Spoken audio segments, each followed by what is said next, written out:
All right, and we are back. Go to my comments. We need meme review. Hi, Gray. Okay, let's check it out. Check it out. All right, so I don't know if you guys noticed, but I now have some awesome decorations back there. I got an elephant and two little plants, literally the only decorations in my entire apartment. All right, and we got a logo. No more StreamYard. Duck. What is this testing? This is just testing the stream. I just signed up for StreamYard, it's called. And just streaming on YouTube, making sure my audio's good, video's good, and pretty much it. Yeah, I moved my jacket, so you know you can see my awesome decorations a little bit better. Just two decorations. I do have a cool Steve Jobs poster, but I don't want to like tape it to my wall. I'm too lazy to frame it. I don't have any thumbtacks, so it's kind of just like laying on the ground now. Should probably just tape it up there. All right, and look at this. Actually, you guys dig in the red, the minimal, or no display name? I kind of like the minimal myself. StreamYard cost, I think this was, actually, let me see. I just purchased it like 30 seconds ago. $39 a month. Yeah, this was, actually they got a $20 a month plan, but it had something up. It didn't have full HD. And I know you guys want to see my beautiful face in full HD, of course, so I had to splooge on that for you. Not using OBS. So I used to use OBS to stream on Twitch, but it like fried my Mac. Every time I turned it on, it was overheating. And also another fun fact for you guys is I had to uninstall Adobe Creative Cloud because even though I like the software, it was also frying my Mac. Whenever I turned on Camtasia to record anything, it was just like heard my Mac spinning, fans overheating. And I looked at the processes and there were like 500 processes running in the background. So I closed all my Adobe apps and then I closed the like that little tool menu in the top right, the Creative Cloud one. And still I looked at my processes and these things weren't shutting down. So I'm like, whatever. Just uninstall that. Okay, yo, Bucky, what up? Not much. What's up, Bucky? Not much. And let's see. These comments are moving a little too fast. Okay. Ayush, please help, sir. What are the most important subjects for CS student? Operating systems, network, C++, Java, other languages, theory of computation, architecture. Please answer. So for that, I would say there's no one right answer. It really depends on where you're trying to go. What do you want to achieve in the future? And then once you decide upon that, figuring out the best path to get there. But for some of those, you may need those skills. For some, you may never need them. So,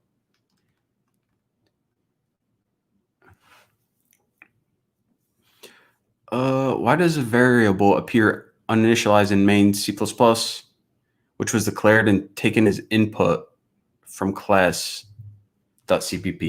I do not remember that tutorial that specifically, so I would have to look. How to get freelancing projects and make a career in freelancing. So I never did freelancing, but I know Upwork is the site that I use whenever I need freelancers. So possibly that route. Can you make a tutorial about good practice in convention programming? I like that idea, actually. I am obsessed with clean code to a point where it's not even like clean code. It's more like OCD, really. Just making sure like properties are in alphabetical order and Imports are optimized. Everything is nice and standard. And you know what? On the topic of clean code, so I actually had a debate with a few people about this. And whenever you're working on a software project as a team, clean code seems like kind of strictly an OCD thing.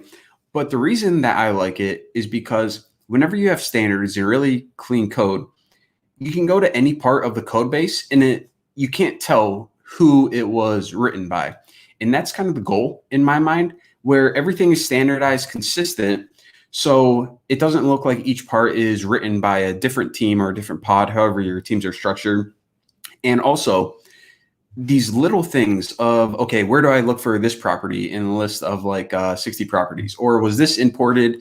And then you have to find it. It's all those little things where you don't think about, but these seconds, they add up. And kind of,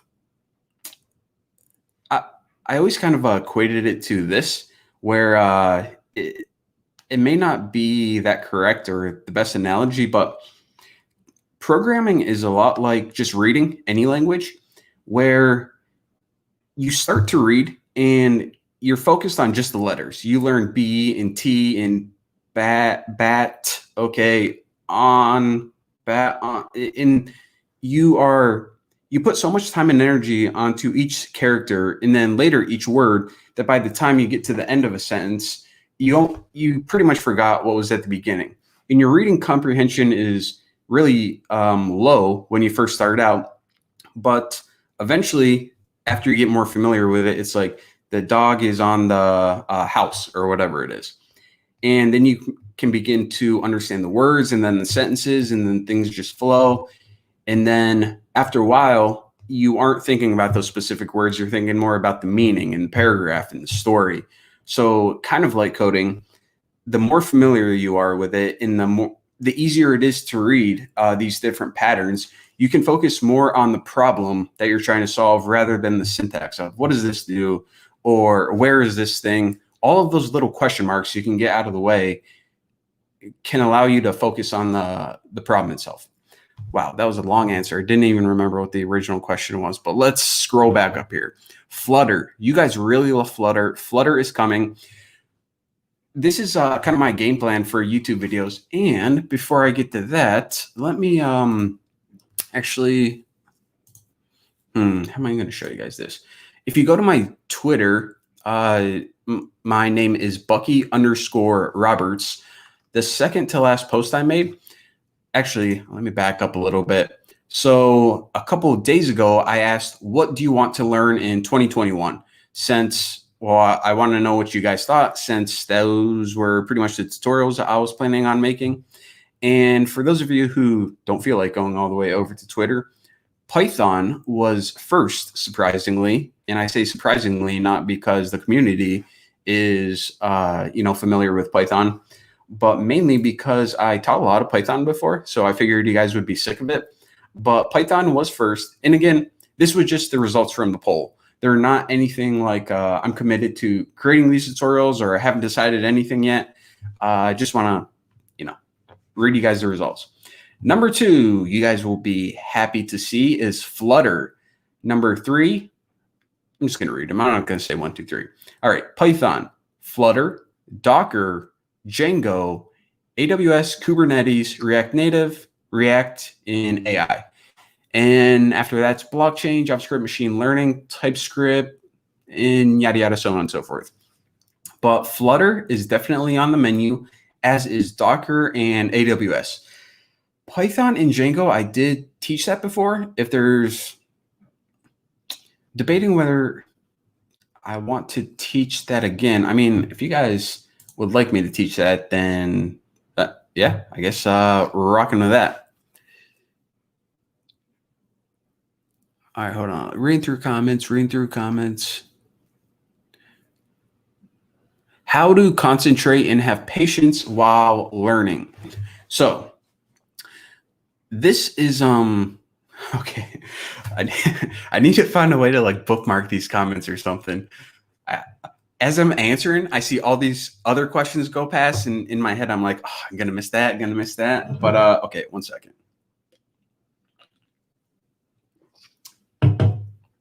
Okay, how to concentrate and have patience while learning. So, I think the reason why a lot of people have trouble concentrating and having patience while learning is because the thing that they're trying to learn doesn't have a lot of meaning to them. In other words, whenever I was in school, high school, I had to learn about history and then I had to read books for English class. And the fact that I had to do it rather than I wanted to do it, it just it was just like, okay, I just got to do this to complete an assignment. Or whenever they teach you math in school, they're like, figure out this equation and then answer it on your test or on your homework. And in my mind, I was like, what's the point of this? When am I ever going to use this equation? It just feels like I'm a function. I get some input and I got to do some output, or else I get in trouble by my mom or whatever. But the reason I say all this is because with without that reason and say, what does this matter? What am I doing it for? There's no purpose. There's no nothing to attach it to on your mind because you have nothing to relate it to. So whenever I am learning a new language or new technology, of course I have the purpose to teach you guys. But aside from that, it's not, I don't really think of things like learning in this way, or I have to do this to do this. What I usually do whenever I'm learning a new technology is something like this. I want to build a digital currency because I want to create a better economy and I want to work on this program with everyone from my community. Now, that's what I'm going to do. And that's my focus. That's my only focus, my dream, what I'm passionate about, so on and so forth. Now, on that journey of getting to there, I know that I'm going to have to read through documentation. I'm going to have to understand concepts that I didn't learn before. But unlike before, when I was in high school and having to go through each of these things, I'm still doing the exact same thing. I have to learn math. I have to learn new languages. I have to learn this and that. But it's not about that learning. It's just things that you do naturally on the way to creating this digital currency or this project. And a side story on this is that when I first moved down to North Carolina and I had a job, I had to mow police departments and fire stations and like the soccer fields that kids played at. So I was just like a landscaper basically. I worked with two people, notably. I worked with a lot of people, but in this story, we'll just stick with those two people. One guy, he hated coming to work every day, and he's like, oh, another day, another dollar. That's what he always said. And another guy, Kelvin, he's like, man, after this week, gonna get that PS3. And so, got the PS5 now, but I actually don't even know if it was the PS3. It was one of those consoles back then. But he was always looking ahead to what he could do after. Like, what was the purpose of work, so on and so forth. And I was like, that's pretty interesting. It's both of these people, including myself, were coming in and going to work every single day. We're doing the same exact thing. Well, one guy was upset and depressed the whole time. And another one in the exact same situation was just always looking forward to things. So I don't know. It's just the way that I learn. It's not that I ever have to go through docs or learn something in a book. It's just that these are just things to get me one step closer to what I'm concentrated on. And it's just, it's not so much learning anymore or having to do anything. It's just a different mindset, I suppose. Okay, miss about 5,000 comments. So let me scroll up. Yada, yada. What are you up to now regarding the channel, like blockchain, machine learning, and web stuff?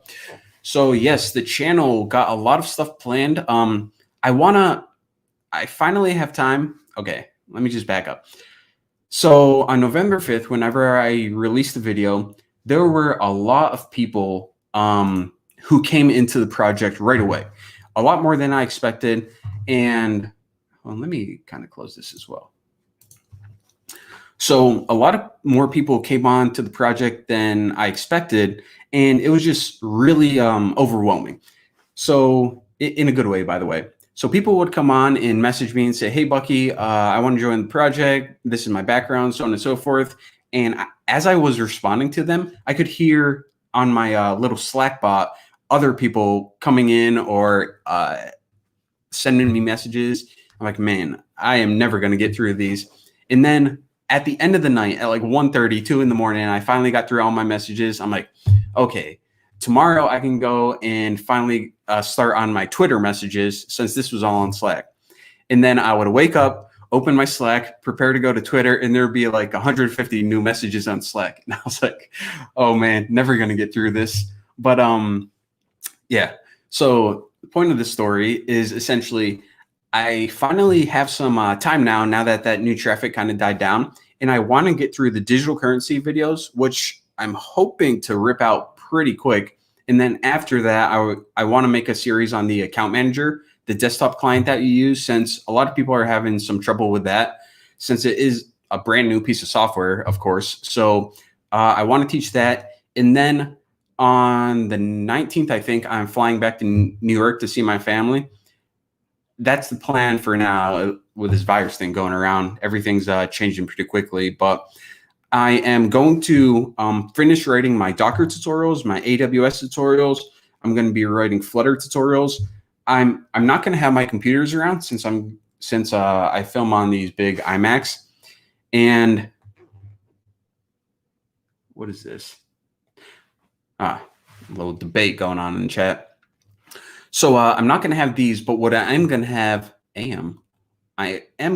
is a lot of time to finish writing my tutorials, which actually takes the bulk of the time whenever I'm creating videos, just because I need to make sure to have a general outline. And then I need to make sure on each tutorial I have bullet points of what I want to cover, just so I make sure I don't want to miss anything or skip over anything. So that takes the majority of the time. And then when I come back in the beginning of 2021 in January, I can pretty much just pump out a bunch of those tutorials. So Docker, AWS, and Flutter coming first. And then I'm essentially going to wait and see what you guys say, mostly listening to the polls, so on and so forth. Wow, these answers are way too long. Okay. Scroll down. Okay, how to increase logical skills for programming. This is actually an interesting question. This is something I never thought about. I guess that so one thing, it's kind of the stupid standard answer, but just practice, lots of practice. And another thing that I noticed throughout my programming career, one thing that separates the really good programmers from the junior programmers that is pretty apparent is whenever they have a new feature to work on or a new little project, the more senior developers, they take a lot of time to plan. They spend a lot of time either on a whiteboard or a notebook, and by the time their fingers touch the keyboard, they know exactly what they're going to do. It's pretty much just writing the solution as fast as you can type. Of course, there may be some issues that they come across, but more or less, so much goes into planning and understanding exactly what you're building before you start writing the code. Where with junior developers, they get a problem. It can be like an interview challenge or even like a feature later on when they get hired or when they're first starting out. And whenever they do, they just hop right into the code.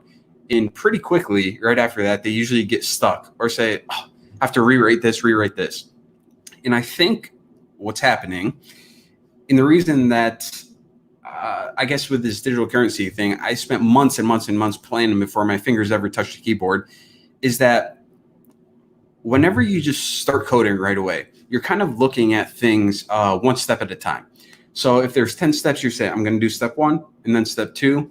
But what it doesn't allow is to see the system as a whole and say, okay, so this is the individual pieces, kind of like that reading comprehension, if you guys were here for the earlier part of the stream.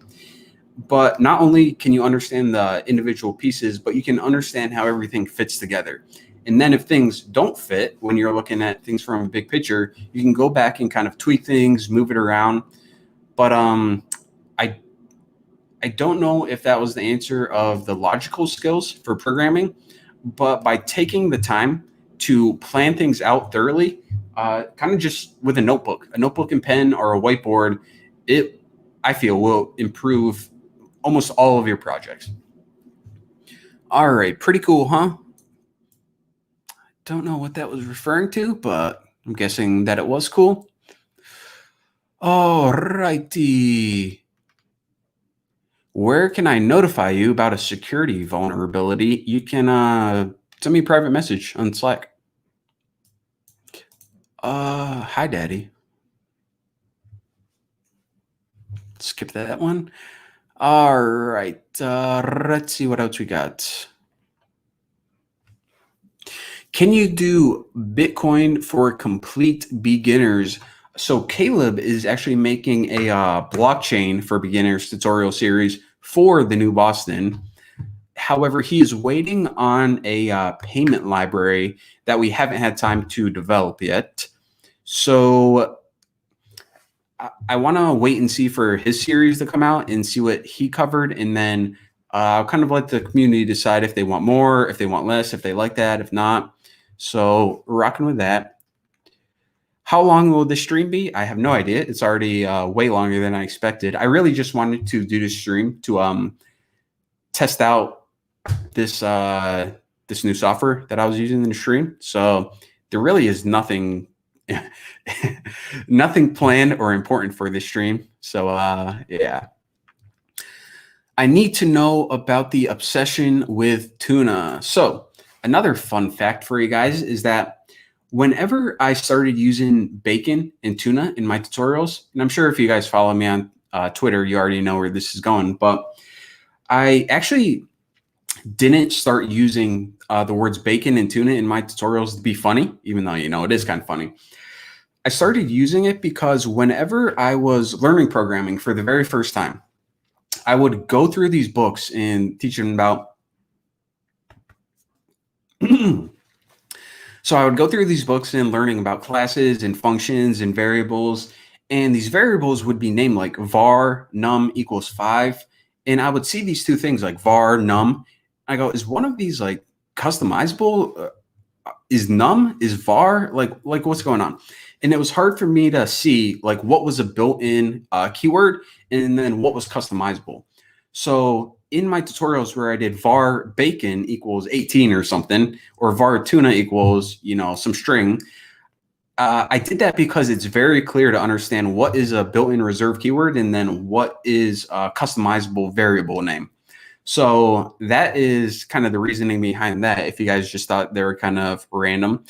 And I also know that a lot of people don't like kind of teaching programming that way, because in real life, you're not supposed to name things bacon. However, when teaching to someone for the very first time and trying to look at things from their perspective, it is good to use those kind of keywords. So even though making actual application, I would never suggest using tuna or bacon unless you're making a program about like foods or fish or anything. But yeah, there you go. Let's see. How does one obsession with tuna? Where have you been? Still look like a college kid? Thank you. I feel like I'm about 80 years old, stressed out from a lot of different projects. This digital currency one got going on, which is a pretty big one, but I'm feeling really good about it. Python is good for people. I suggest Python. I love it. Seems to be growing strong and also one of the most well-liked. Wait, not just the voice. I am not. Bucky's my daddy again. Okay, interesting. I should quit college. Okay, got it. Thanks. So this is actually a very interesting question. So one, I would say that you should probably never take my advice for anything at all. So that's my little disclaimer. I don't recommend quitting college overall, is just a general piece of advice. What I would recommend is for anyone in life, really, to figure out where you want to be and where you're trying to go. And then for yourself, independently, ask yourself, is college the best way to get there? And for a lot of professions, whether it is being a doctor or a lawyer, dropping out of college is not a good idea at all. For being a programmer and for wanting to build something unique and for wanting to focus your time and energy on learning about different software and technology versus going to college and learning about science or gym class, then it can be a consideration. And another thing is that, well, I guess I'm always a little weary to give advice like this because I know that what worked out for me may not work out for other people. So I really am hesitant to, advocate for dropping out of school just because even saying that it seems like a silly thing to suggest. But for myself, it was even now I feel the right choice for me 100%. But it's hard to give advice for other people because I don't know your situation. All right. All right. Salesforce Commerce Cloud. So to Anil BK asking about Salesforce Commerce Cloud, I actually never used that software. Familiar with it, but I would not be the best person to teach that, I'm afraid. All right. All right. Wow. Lots of comments about that. Okay. Here we go. The new Boston, how long to learn Python? So this is interesting as well because when there's never really a time where you can say I learned this language or I didn't learn it yet. The moment you pick up a book and understand the first line of a Python tutorial, then you learn Python. Kind of like learning a language. Okay, I took Spanish in high school and I know how to say like my name and I know how to say like ¿Dónde está la biblioteca? Like where's the library? But I don't know Spanish, or maybe I do. Now, even myself, who am a native English speaker, there's like 90% of the language I have no idea what those words are probably. So can I say that I know it? So it's always this fuzzy thing where myself, who's been writing Python for 10 years, more than that, I guess, there's a vast majority of the language that I don't know. So it's how long to learn something. It's gradual. It happens over time and it never stops. You can never stop getting better. Toothbrush or headphone or what? This is a toothbrush, actually. Like whenever I'm making a tutorial, brush the old teeth.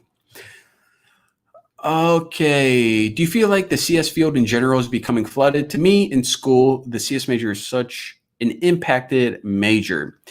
So becoming flooded, it depends on your perspective, because is it just like, are too many people learning CS? I wouldn't say that, because if lots of people are interested in CS, then they should learn it. They should go after what they're passionate about. As for hiring, I think that tech companies specifically, they don't care so much about your certifications or your degree versus other areas of career and industry, so on and so forth. Software companies want the best software developers. They want the best software developers in the world, because when you release a piece of software, there's no certifications or degrees attached to it. So people acquire their skills through different means. Some people go to school and get a master's degree in CS. Other people go to boot camp and become amazing developers. And some people just do independent study and learn on their own. And each of these avenues can turn out great for people, and each can turn out not so great. It really depends on how you learn best as an individual. Some people need to go to school, even for CS, because they need that pressure of someone saying, okay, you need to be kind of responsible to complete these assignments. And without that pressure, they never progress. Other people, it's just they know exactly what they want to do. They know exactly what they want to learn, and they don't need help going down that path. But whether it's a boot camp, whether it is university, whether it is independent learning, all of this really depends on what works best for you. So I hesitate to give a general answer, but hopefully that helped out. Toothbrush or headphone? Again, huh? Okay. Favorite tech stack. So I don't know if this has a so the tech stack I like is Django, and then I like Django REST framework. Everything on AWS, even that isn't really part of the stack.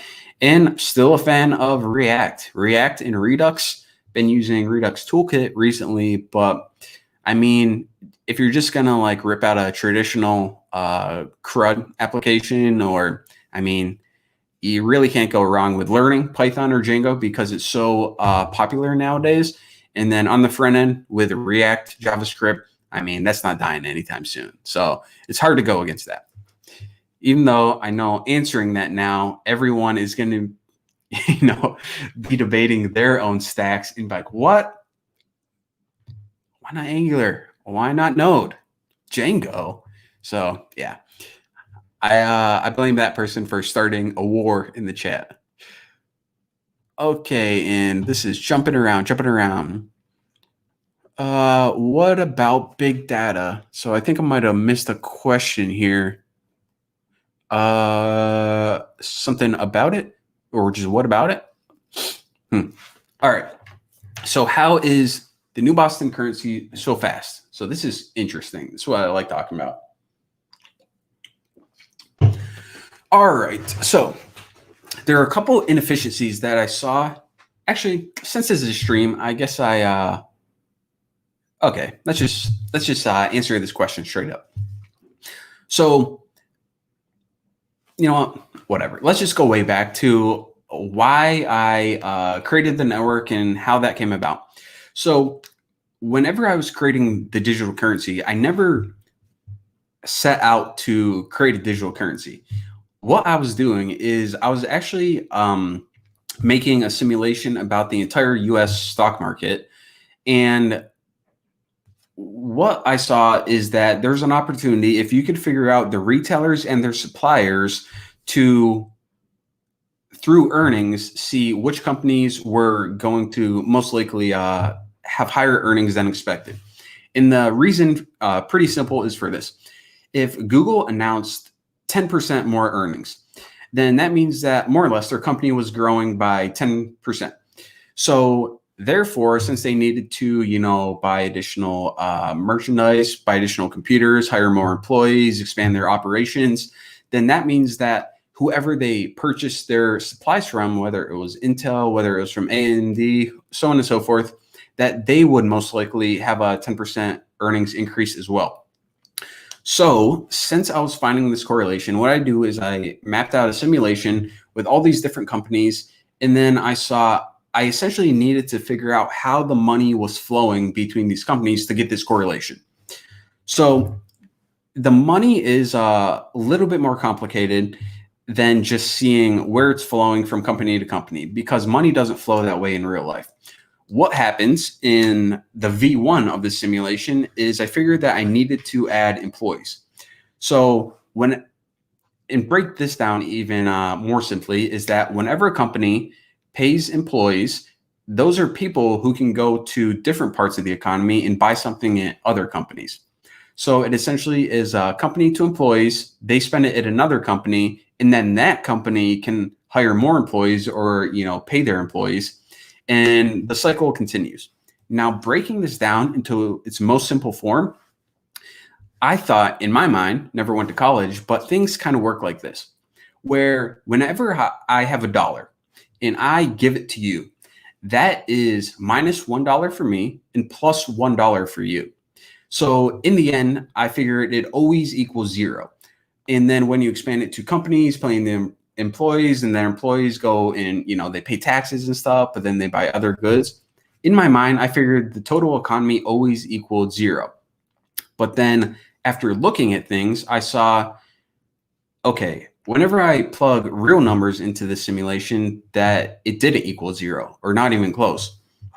And what I didn't account for in the end, after mapping a lot of things out, is how the money got into the economy in the first place. That whenever I pay you $1, that dollar needed to come from somewhere in the first place. So I had to essentially say, okay, in this economy, where does the money come from? Oh, it's the banks, and they loan it out. And well, how did the banks get the money? How does this system work?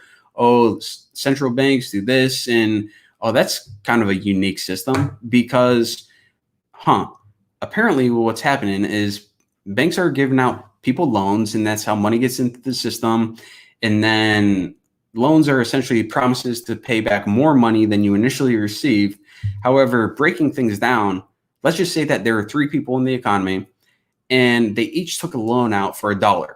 Now, if there was 10% interest on that loan, at the end of the year, they would each have to pay back $1.10. But after a year, what you would essentially have is 3 people. Pen cap dropped. And no, I did not watch that, but you would essentially have 3 people who took out $1 loan. So there are $3 in the economy. However, if they were all standing around each other, they would say, wait a minute. So we as a community owe $3.30 to these banks, but there are only $3 in the total economy. So in this, again, is a very simplified version. The economy is a lot more complex than this. But essentially, that's what I was trying to figure out. And then I saw that an alternative solution was Bitcoin.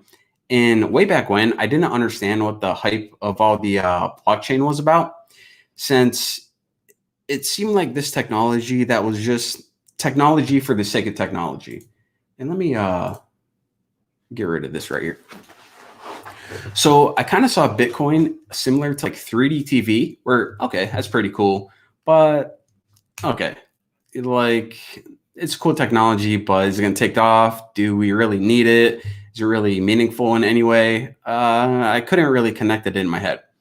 So after understanding this and the problem with the simulation that I was trying to figure out, which ended up being a lot more than a bug fix, because I ended up having to figure out how different parts of the economy worked, so on and so forth, I saw that, okay, so Bitcoin is actually a pretty cool solution to this. But if that's the case, and people have a choice between these 2 systems, why are they choosing this over Bitcoin or blockchain or anything? I don't mean to seem like a advocate for Bitcoin or whatever, since I know a lot of people get pretty annoying on all that. But I was just trying to figure out, in my mind, it was just a better solution. But why, if that was the case, it wasn't more widespread? And one of the big things, even though there are lots of things, is that the transaction times were a big barrier. So I know right now we have the Lightning Network and there are lots of other improvements, but essentially no one, I noticed, was going to go to a deli and buy a cup of coffee or a sandwich or whatever and be waiting there for 10 minutes while their transaction was, pending, waiting to get approved. So I knew that the first thing was the transaction times that I needed to speed up, or at least that was the barrier that I saw, which would eventually lead me to start creating this project. Another thing was the incentive, where more or less in this economy, people will do what you pay them to, where they build the things based on economic incentive. They choose jobs based on that, so on and so forth. Now, in the Bitcoin blockchain, that incentive comes from mining blocks. It comes from the fact that not only do you validate transactions, which is useful, it's the main goal of the miners, but so much of that time and energy is spent solving this puzzle. It's spent devoted to something that has absolutely nothing to do with verifying the transactions itself. So in the Bitcoin blockchain, and this all ties back to that original question, by the way, one second. In the Bitcoin blockchain, what you essentially have is a network of miners. And these miners each get transactions and they bundle them together into a block, and then they validate those transactions pretty quickly. But then after that, what they do is they solve a puzzle that takes around 10 minutes on average to solve. And the reason that they solve that has nothing to do with validating the transactions. It has to do with more of a human problem. And that is, if you picture it like this, if there were a lot of students sitting at desks and you were watching like in a football stadium or something, then if you just had each of those students with pencil and paper validating a transaction, and in a live network, they would just stand up and shout every time they validated one, then it would just be mayhem. There'd just be validated, validated, validated. You couldn't understand who was first. You couldn't understand if they're valid. Communication would just be a mess. So with that in mind, instead of all these kids, I don't know why they have to be kids, just imagining myself in elementary school. But now imagine each of these kids validating a set of transactions or doing a test or something. And then after that, you give them a big crossword puzzle to fill out, or maybe a word search or something, maybe a Sudoku problem. And this is a challenging one that takes on average 10 minutes to solve. Well, now, instead of everyone shouting, they solve these transactions, and then they have to solve this, and then the communication becomes more spread out. At the end of 9 minutes, 10 minutes, somewhere around there, a kid's going to stand up and said, I validated these transactions and I solved the puzzle. And instead of everyone shouting at once, now those people, all those other students are able to determine, okay, this person was first. That communication is pretty clear. Now we can just validate it pretty quickly and then move on to the next puzzle. So that is what I saw. But what was interesting in all of this is that aside from that earlier part that I mentioned of everyone solving this puzzle, validating transactions, so on and so forth, I noticed that there was a moment in time where one of these students, in my mind, stood up, and then the entire network agreed that this was a student that we go with. This was the one. So in that moment, an entire network of computers, of nodes that were controlled by people who had no idea who each other were, they were able to agree on something. And the bottleneck in all of that was this puzzle that needed to be done because they needed to figure out who was first or who should be able to validate that block. Now, kind of translating that to a couple problems I identified is I saw that the inefficiency in the network came from a couple of things. So the technological inefficiency was, first of all, within each individual miner, 99% of the time is spent doing something completely unrelated to the transaction validation. You got about less than 1% validating transactions, and then 99% of the time is just spent doing this puzzle. So if we could cut out the puzzle, that would be great. Another thing is the network inefficiency, where in the Bitcoin network, you essentially have these miners all around the world trying to mine a block, because when you mine it, you get that Bitcoin reward.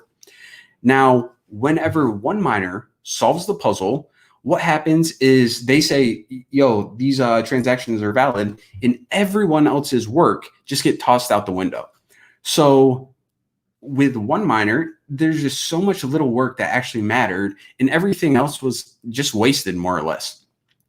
Now, the reason, back to this question, is why the new Boston network is so fast is in the Bitcoin blockchain, what they do is every single block, every single puzzle that they solve, they essentially say, look, I solved it, and then everyone else agrees on that.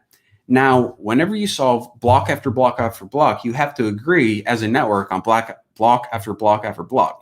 And there are transactions happening very quickly, and it takes a long time. Now, if instead of having all these miners and they validate these blocks, and then you have to decide on each of these, is this one legit? Is this one legit? Is this the one legit? If you take that consensus and move it down a layer where you say, we don't have to agree on every single block. Instead, let's just go ahead and agree on the miner that we want to choose, that we trust the most to validate these blocks. because we're essentially taking all that waste that happened before and we're moving it to the last second, where if that network in the Bitcoin, if that decision in the Bitcoin network, that consensus was reached on the individual block, then we know a network of computers can reach a consensus about something. Now, instead of reaching it about the individual block, why not reach it on the node? And then we can say, this node is the one that we agree that we reach a consensus on, is a node that we trust. Now, we can essentially just send all transactions to them and they can validate it as fast as they can. So as soon as they come in, there's no need to wait for anything else, so on and so forth. And for these other miners, they essentially turn into validators, where they aren't just like peacing out saying, you know, you don't need me anymore. They're doing a couple key things. They are backing up the primary validator in case it ever goes down. And they are also double checking their homework, essentially. So they just don't blindly accept this. They're revalidating each and every single one. So by doing that, we essentially eliminate the need for a puzzle, and we eliminate the network inefficiency as well, because, well, for all of those reasons. So that is another, man, got a lot of these comments. So that is essentially why we are able to speed up the block times so quick, because we don't have to agree on every block time. We have to agree on a trusted miner, and then they are going to be the ones validating all of these transactions. And if they ever try to lie or cheat or steal or anything, you have all of these confirmation validators checking them, and they are essentially going to broadcast the moment they try to, you know, tweak anything by one little byte. So it just leads to a very interesting and efficient architecture. Okay, let's that was way too long. I got to speed these up. Let's see, how to avoid burnout of learning so many things. Yeah, I think that kind of comes down to you don't get burnt out by learning things that you enjoy to learn. You kind of get burnt out by doing things that you have to do. So a lot of burnout happens because of the environment rather than the individual topic. What about database? Think I missed the earlier question there. Views on ethical hacking. Ethical hacking is, yeah, it's like white hat pen testing, just a different area of security. Did you write a 10K reader? All right. What do you say about AWS and cloud computing? Should I go for network automation? I am a network admin. Yeah, it seems to be where the world is shifting. AWS cloud computing is not going anywhere anytime soon. Okay, let's see.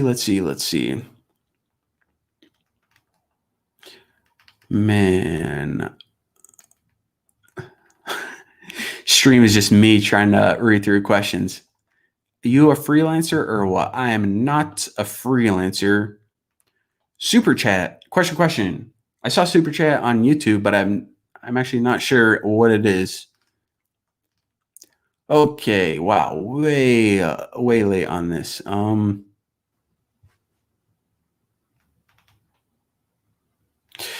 Decentralization. Yes.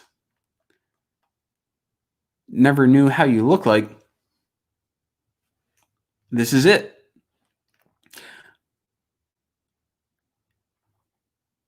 Where did you learn these programming languages from? You look so pretty cool. Why, thank you. And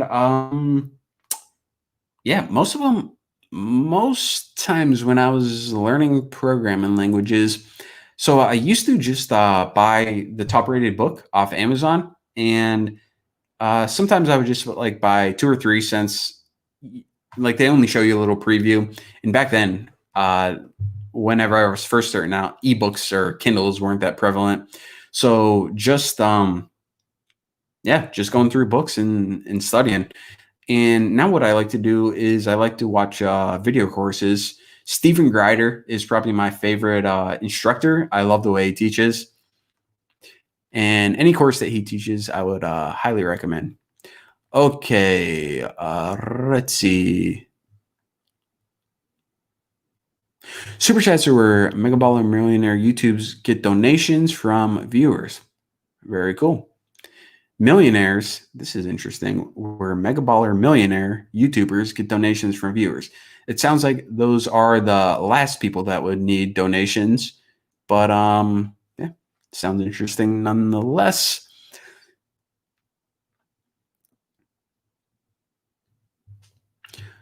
Blockchain, what if the trusted miner gets corrupted or goes rogue? What can you do? Sorry for spamming the question. No, it's a good one because it definitely can happen. The primary validator is one that is a single source of truth in validating all transactions in the network for optimization reasons primarily. Now, the moment that they try to cheat in the most likely thing, they can try to mess with the network a bunch of different ways. But the most likely reason that they would cheat, their incentive, is just adding additional money to their own account. So instead of me paying you 50 coins, they would either try to pay themselves 50 coins. So when that happens, through the use of digital signatures, all of the other confirmation validators will notice that it is an invalid transaction, and they won't accept that transaction onto their blockchain because all the confirmation validators are continuously trying essentially to sync to the block or the primary validator's blockchain. So essentially when this happens, the confirmation validators will reject the primary validator. The primary validator will be booted more or less from the network. And all of these confirmation validators will inform the banks that the primary validator was cheating. And through the, it's a separate process, but essentially the banks move on to the next most trusted confirmation validator. Now, another cool thing is that this process would normally take a long time, where this primary validator got caught cheating, and then every other node in the network had to resync. Okay, what do we do now? What do we do now? Who's the most next trusted? But the cool thing about this is that this decision is already in place before that happens. So through trust, banks are already deciding if the primary validator ever goes offline or is caught cheating, so on and so forth. They already know what confirmation validator to move to next. So that is why even in that process, the transition times and the resync of the network happens very quickly. Okay, even Docker Bro, yes, Docker tutorials coming soon. Let's see. This. Okay, so how can we get coins? So coins are earned through contributing to the project. So that is where I felt the incentive should be. Where in different networks where it's mining, the incentive comes from building the fastest miner. And here, the incentive in the value is essentially what you put into it. So the entire idea is what you put into it is the value that you should get out. And the coins are just a representation of how much you help the network and how much you help the community. So you get coins through different things, working on projects, like if you want to work on a game or an analytics tool or anything that integrates with the network, you can earn that through project proposals. And another thing is you can just work as a weekly contributor. And these are things like the front end team, the back end team, SEO, marketing, so on and so forth, design, those types. And lastly, just completing a one-time task. So if you don't want to help out every week and you just want to fix some bugs or make some optimizations, then if you go to the website, look at the tasks, then there are smaller one-time tasks that you can do. Okay, let's clients. So what clients do you have? What operating systems you can run on? So our main client is the account manager. You can download it from thenewboston.com. And with that, it was built using Electron. So it works on Linux, Windows, and Mac OS. What do... So you can buy up a bunch of coins and control the network. So this network is not controlled by a proof of stake at all. So the amount of money or coins that you have doesn't have any influence.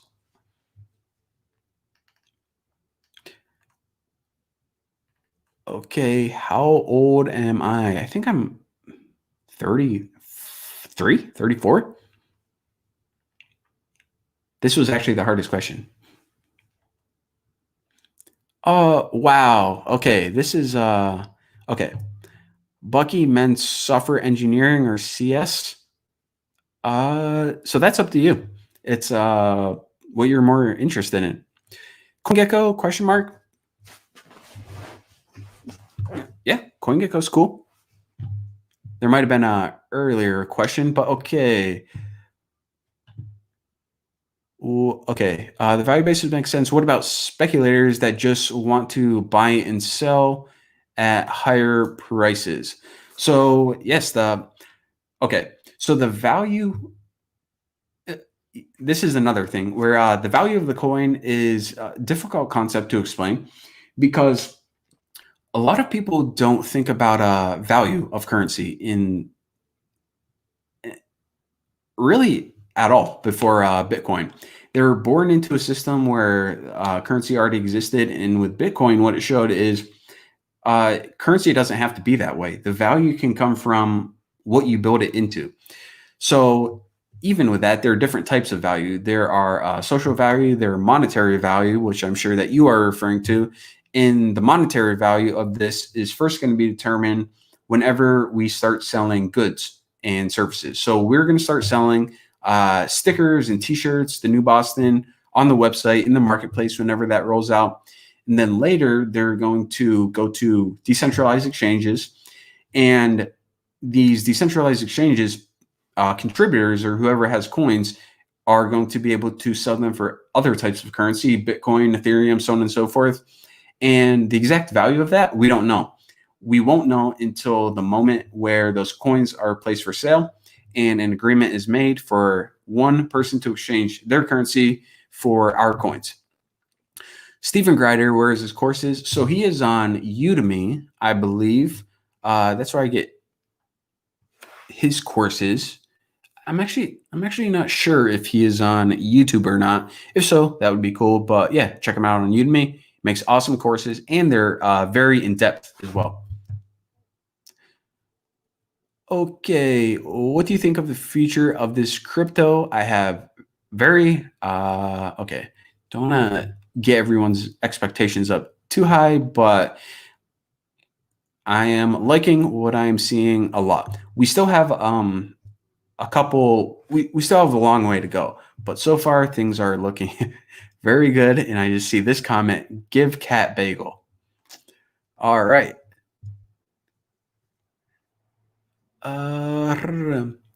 Ooh, Rust as well. And okay, so I like in Rust. What about SQLite database? Yeah, SQLite's pretty cool. In memory, it's nice to just share databases.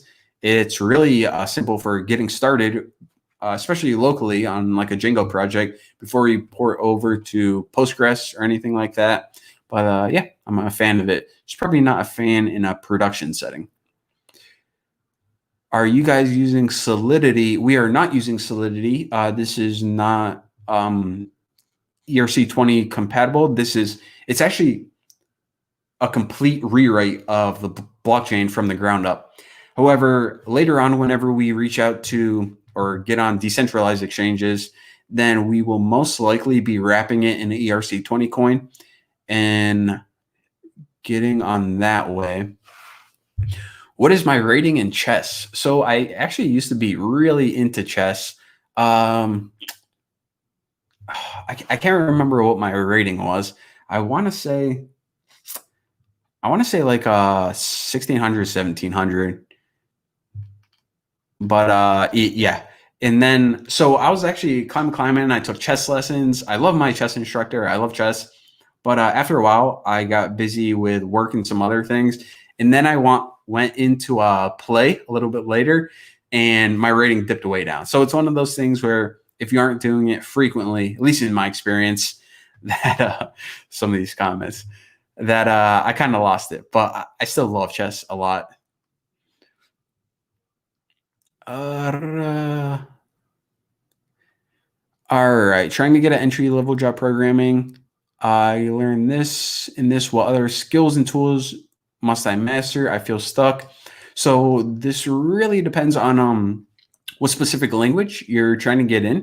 And I would stick with like there's no need to learn Java and C++ typically.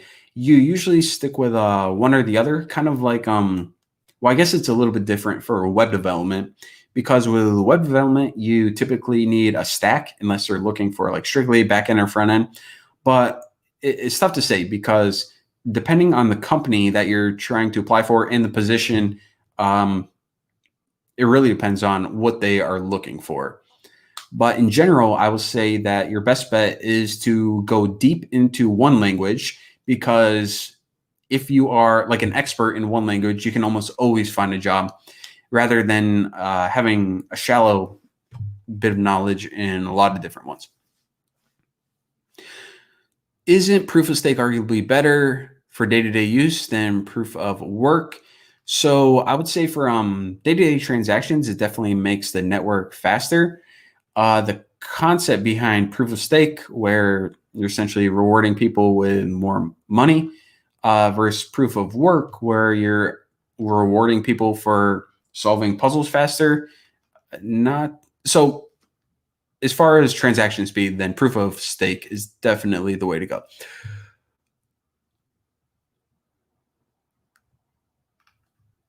Yeah, okay.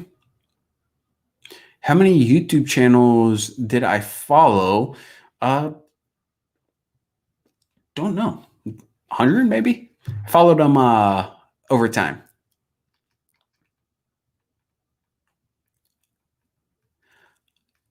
All right. So, what incentive would someone have in trading their Bitcoin for the coins? Is there an intrinsic value? So, I guess the value of each of these, it's essentially similar to Bitcoin, where the value of that was nothing in the beginning.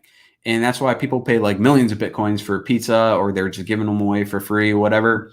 The value of these cryptocurrencies, it only comes from the value that you give it or the value that you build. It's the value of the network, and the value of currency overall doesn't have any inherent value.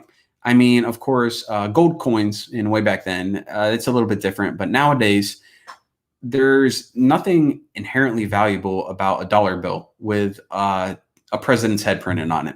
The only value of currency is for the goods and services that you can exchange for it. You can take a dollar bill and you can buy a candy bar, or you can hire someone to mow your lawn or something. But the only real value of currency is what you can exchange it for that has tangible value, goods and services. Learn programming. Say, watch my channel. React Native. All right. Favorite programming language? I would have to go with I'd have to go with Python just because it's, well, I'm biased. It's just my own personal opinion that I'm most familiar with it. All right. Let's see. What do I think about machine learning? Yeah, it seems useful. I always felt like I was unclear on the difference between machine learning and then statistics in like a forward loop, essentially. Even though that's a very oversimplification, but yeah, lots of math involved in machine learning. Is MySQL obsolete? Absolutely not. And okay, Kyle had a question up here. Kyle. More centralization. ASCII's create more centralization. That's interesting. It's like a decentralized centralization. I guess not a typical one, but never thought about it like that. Still building racing carts. I am not. Let's see. Okay.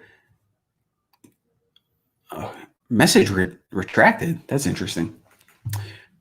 All right. So it looks like I got to the bottom of these. All right. JavaScript or Python, which holds the future?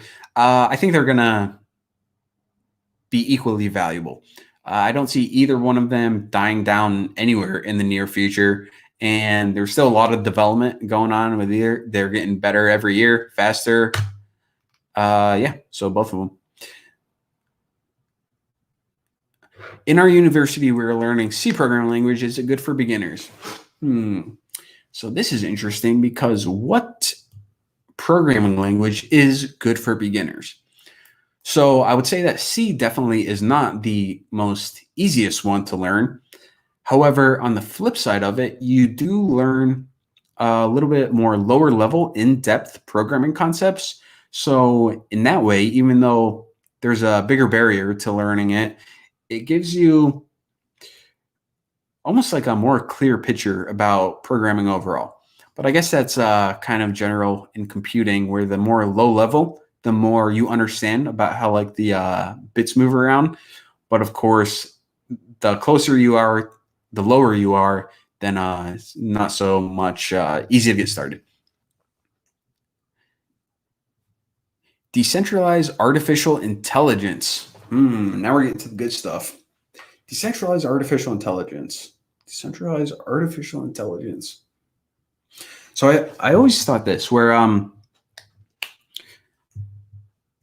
this is an interesting concept as well, where whenever you have a cell in your body, like your stomach cell or your lung cell or whatever, your lung cell has no concept of the lung overall. It doesn't know, okay, I'm doing this, I'm doing this. So there's this human outside who can like breathe or digest food. A stomach cell is just like bloop, bloop, bloop, whatever noise they make, and it's just doing its thing. So it doesn't really understand the environment that it's in. And even when you put those together, your lung overall, it doesn't have a brain, but still it continues to do these things, these processes without any understanding of the body that it's in. It's a lung, and it just does what a lung does. Now, with that in mind, right now we have a lot of different AI, and they are specific to certain tasks. Image recognition, making sure that you click. What was that? What was that movie on Netflix called? Social Dilemma. Pretty much all that stuff with the AI. But whenever this AI starts connecting and starts learning from one another, and I think that's going to be pretty interesting. And aside from that, the reason that I bring up the lung cell, so on and so forth, is it always felt to me like as human beings, there was a drive that we didn't really understand. Even as kids, we want to build things and we want to create things.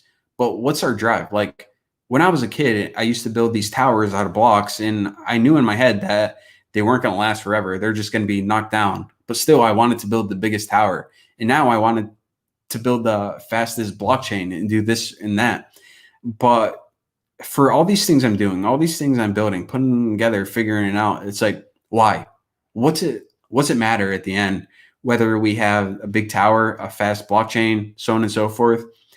And it feels like what humans are doing is they're building something that they don't quite comprehend, myself included. But what I do see is that people are becoming more connected, and they're becoming connected faster than ever.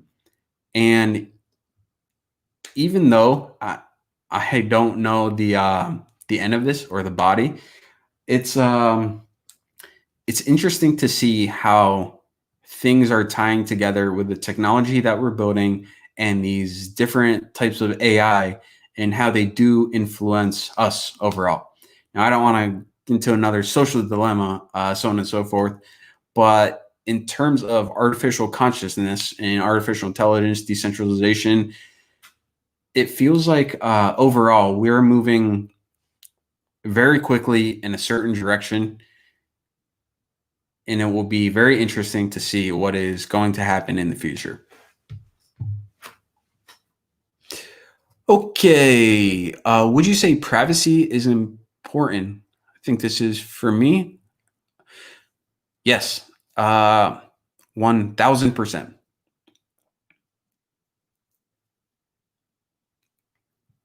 Okay. Dynamics 365. Actually, am not familiar with that. Hmm. Pretty interesting. Customer relationship management. Okay. Now I know about it. Pretty cool. Funny how ideas spread. Okay. Missed a bunch of ones. Okay. Privacy.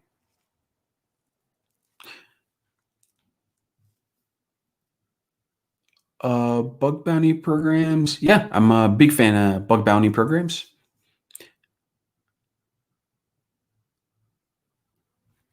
The pan renter. How do you bridge the gap between theory and application? I'm stuck knowing how to do things, but not being able to actually do them. Pan ranter. Can you let me see. Can you give me a specific example? This is an interesting question. Teach Arduino. That's interesting as well. Yes, who is Secret Agent Paul? Cool name. Uh, Teach Arduino. So I had a poll on Twitter asking people what they want to learn in 2021. I have a couple different topics on the agenda, but if you want to recommend Arduino, then yeah, that would be definitely a possibility. What are your view on blockchain technology? I used to not be a fan of blockchain technology at all. I didn't see the use in it, but now I do see the use in it, and I am a huge fan. Any experience in computer vision? I do not. And how should I answer this? So I was never a huge fan of computer vision because, in my mind, there are some problems that a certain classification problems that computers are better at solving. Computers are much better at solving problems versus humans when there is one right answer. When they need to calculate a spreadsheet, for example, computers are just going to be way better than humans, hands down, no matter what. However, if you ask a baby, or not a baby, if you ask a toddler to draw a picture of a horse and then ask a programmer to write a program to draw a picture of a horse, then it's a little bit different. And the reason it's different or difficult for computers is because there is no one right answer of what is a horse. Someone could draw a picture with just the head. Someone could draw a picture of a horse jumping over. Someone could draw a black horse, a brown horse. And when you get into these classification of problems where there is not one right answer, it becomes a difficult area for computers. So that's why I like computer vision and image recognition. I see the benefit of it. Like, you have photos of people and you want to be able to recognize them. But that's why I was not so drawn towards that, because I view technology as a way to extend the capability of humans. We can't calculate these spreadsheets or the total as fast as a computer can. So let's use computing as a tool to allow this to reach that limit. However, when it comes to understanding more abstract concepts, like identifying, is this picture a good painting of a horse, then some decisions I feel are better left in the hands of humans. Blockchain series 2021. So Caleb Curry is actually working on a blockchain tutorial tutorial series for this. Have you ever heard of Fast API? Yes. So I am definitely I never use it in a production environment, but these other questions. All right. So I never use Fast API in a production environment, but I looked into it recently. It looks very cool. I want to take a deeper dive, and that's something I may also put on the schedule.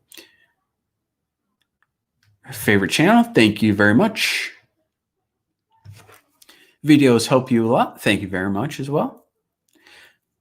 And okay.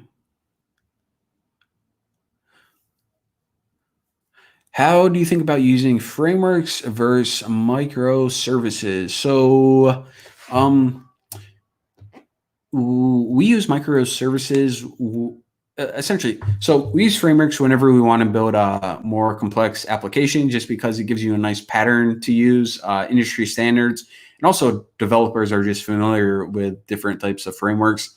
Microservices we typically use for processes that they aren't really that time sensitive, or they're just longer running processes that kind of can be separated from your main application. One example would be like optimizing images. Whenever you upload images for a product or for a profile, so on and so forth, you want that large image because, you know, if people ever want to zoom in or whatever, but you typically want a smaller thumbnail as well, just because whenever you're loading a list of products, for example, you don't need that huge image just because it takes so much bandwidth. So a microprocess might be good in that, where it's not really time sensitive. You know, maybe it slows it down a bit, but yeah, just different use cases, I suppose. All right, Python in the future from Ryan. So this is interesting. I don't know if you were here earlier on, but I asked on the Twitter poll, what do you want to learn in 2021? And surprisingly, people voted Python is number one. And it's surprising because I thought that they would be sick of learning Python on my channel by now, but yeah, apparently not. Why is C still popular? So C is very performant, which I assume is the reason it's so popular. And also, it's in a lot of different things today. People use C in electronics, low level things, but mostly performance reasons. C is really the foundation for a lot of different programming languages. Bucky, how to make a web page update by itself whenever there's a change in database. So whenever you have a change in your data architecture, you typically run something, well, I guess what I'm familiar with in my tech stack, there's something called a migration, where you essentially update your database, and then in parallel, you update your servers, and then after you update your front end. But it's actually uh, it's a well-known challenge, because what you're essentially trying to do whenever you want to update your database architecture is you don't want any downtime at all.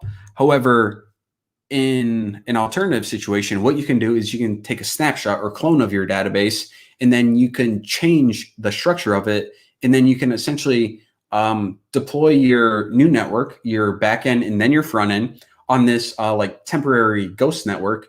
And then once your updates are all good to go, then you could route your traffic over from your old network to your new network.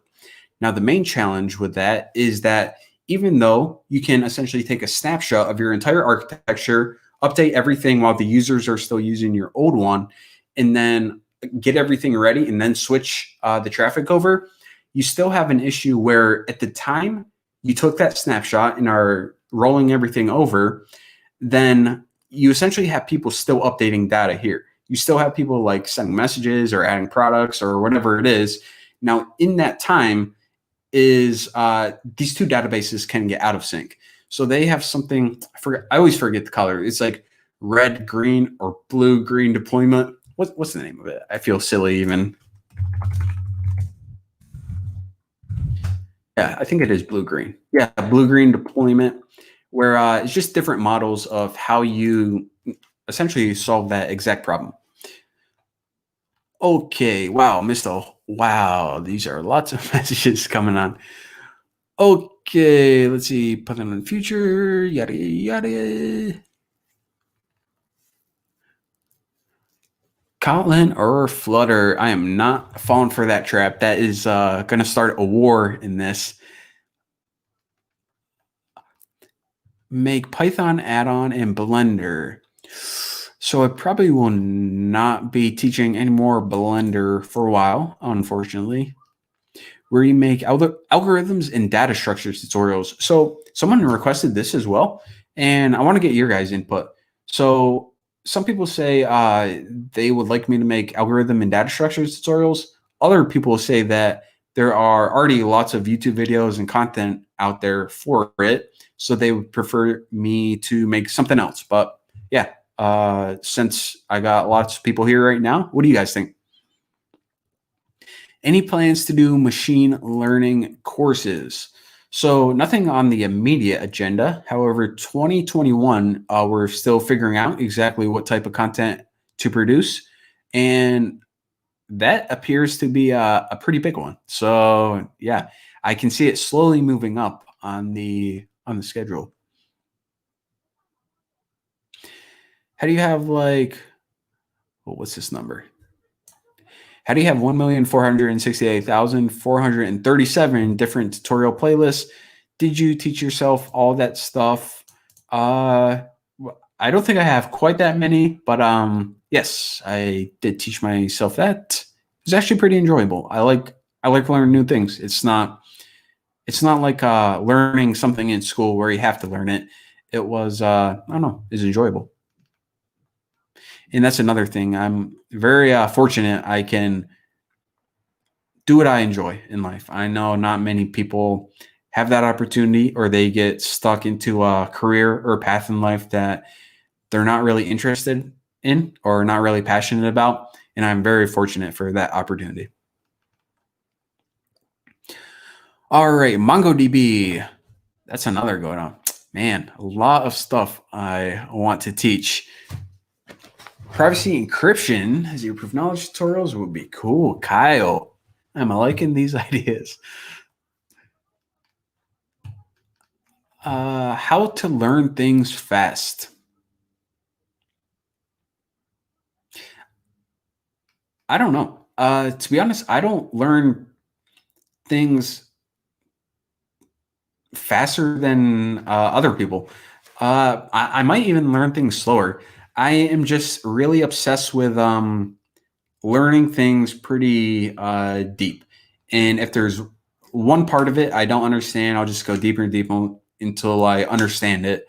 But I would say, like, if there are a bunch of people in a room and you gave us something brand new to learn, and then you said, okay, in an hour or however long you think it takes to learn, then do this test after, I would probably be slower than the average person.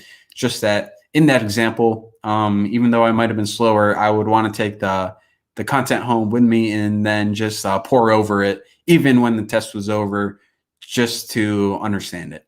And maybe that's not a good example, because in that case, I would just be learning something just for the sake of completing a test. But when it comes to computing different technologies and seeing how these different technologies can be used to connect people and build awesome things, then it's not really learning. It's just something I'm passionate about. I want to figure out how things work. All right, WebAssembly. Okay. Yes, Weebiz. Slow learner, but deep. That's very short, and yeah, I feel the same way. Distributed computing. I like that idea as well. I actually have a, let me see if it's here.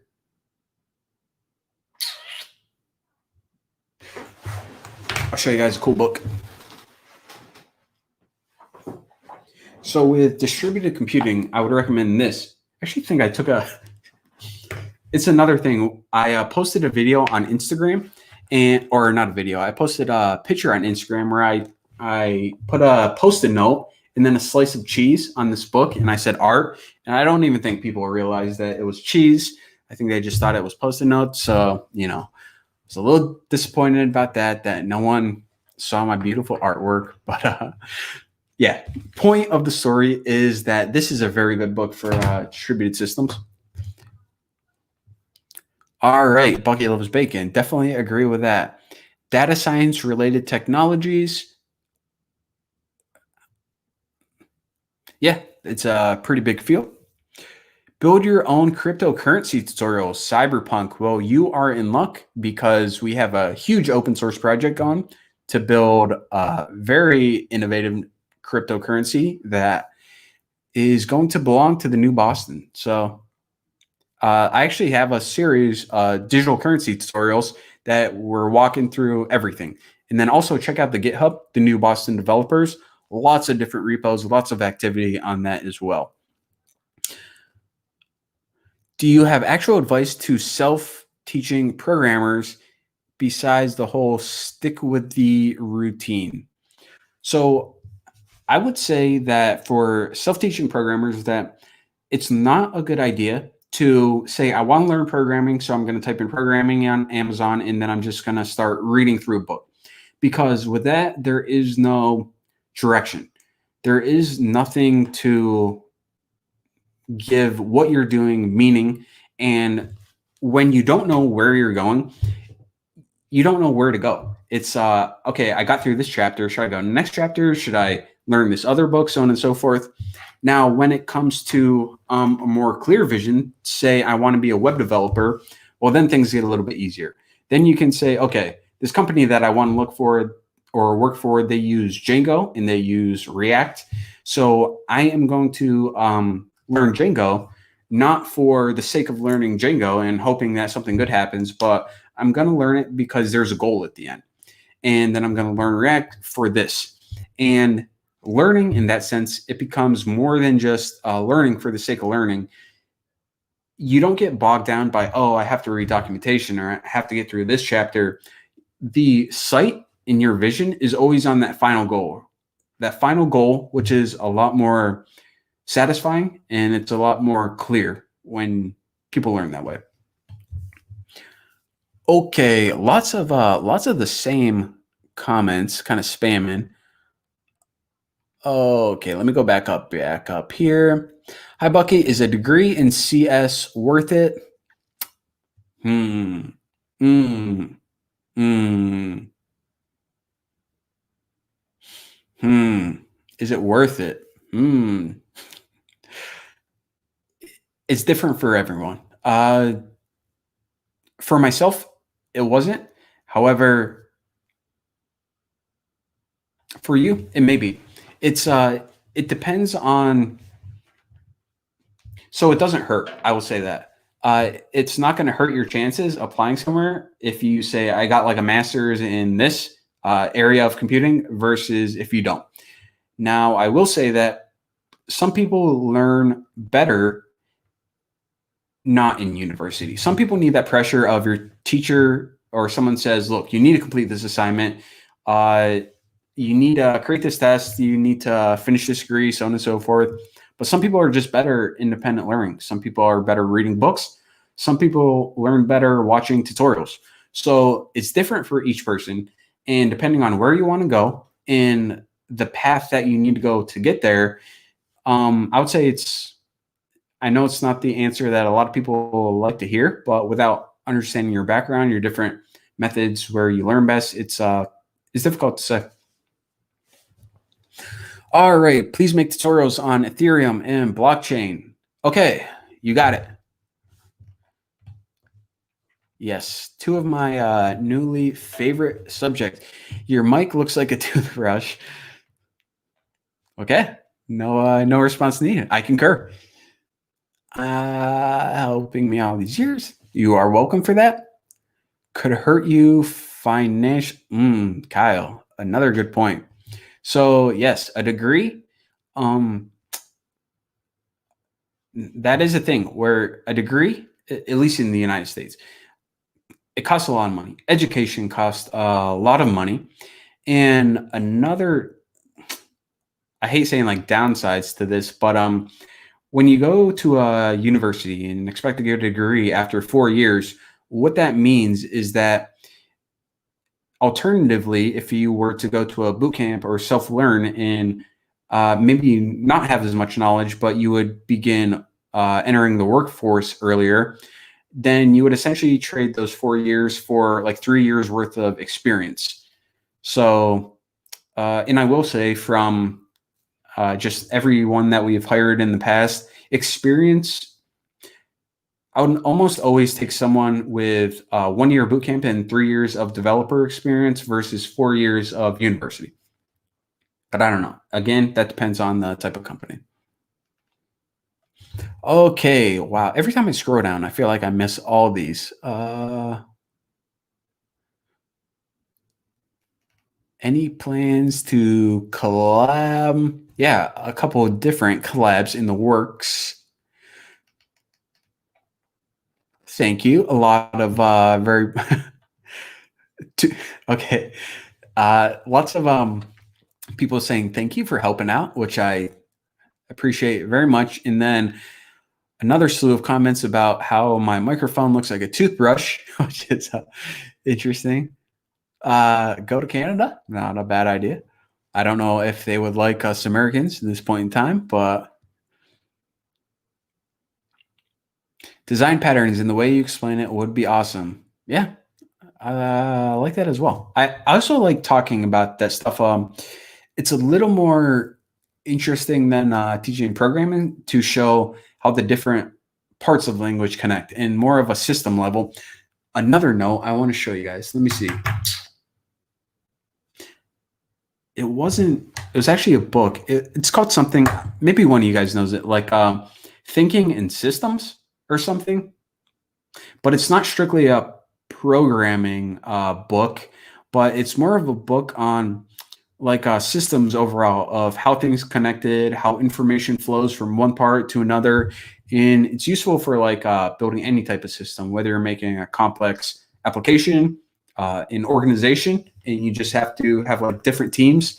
How does information flow between them? It's just I don't know. I'm just really interested in system development for whatever reason. API tutorials, please. Another very good recommendation. And oh, need more mods for chat. Can I have mods in here? Oh, manage moderators. Very cool. Okay, how does this work? And who is going to be a moderator?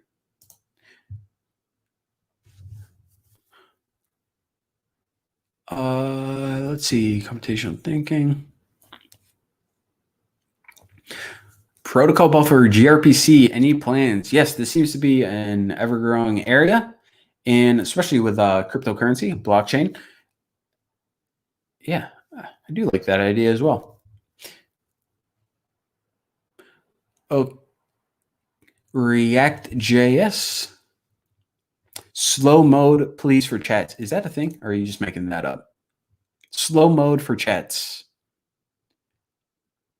I honestly don't know if that's a thing or not, or if you just made it up. But yes, that that would be useful. Okay, what do we got here? Does it annoy you that technology and programming languages change so fast? No, I actually I love it. So even though it does seem like especially with like JavaScript front end, well, you know what? A lot of different areas now that I think about it, like DevOps, front end development, mobile development. But I do like it because it isn't changing for the sake of changing. It's changing for the better. It's changing because we have better technologies or we can create things faster. Okay, no slow mode. Hey guys, Bucky here. Random guy. What a great username. All right. What the heck is going on, Bucky? Wait, I'm hearing no slow mode, and then I'm hearing Bucky. There is a slow mode. It's very confusing. How to become a billionaire? I would say investing in cryptocurrency. Do you see front end being automated soon? Front end. You mean front end? How do you mean that? Continue with CLI. Noted. Tutorials on GitHub bot. Okay. Nice shirt, Bucky. Yes, this is my stretched out. Stretch out. What day is it? Saturday shirt. What is the purpose of life? I would say that the purpose of life is to collect memories with the people you love because those are the best memories that you can collect.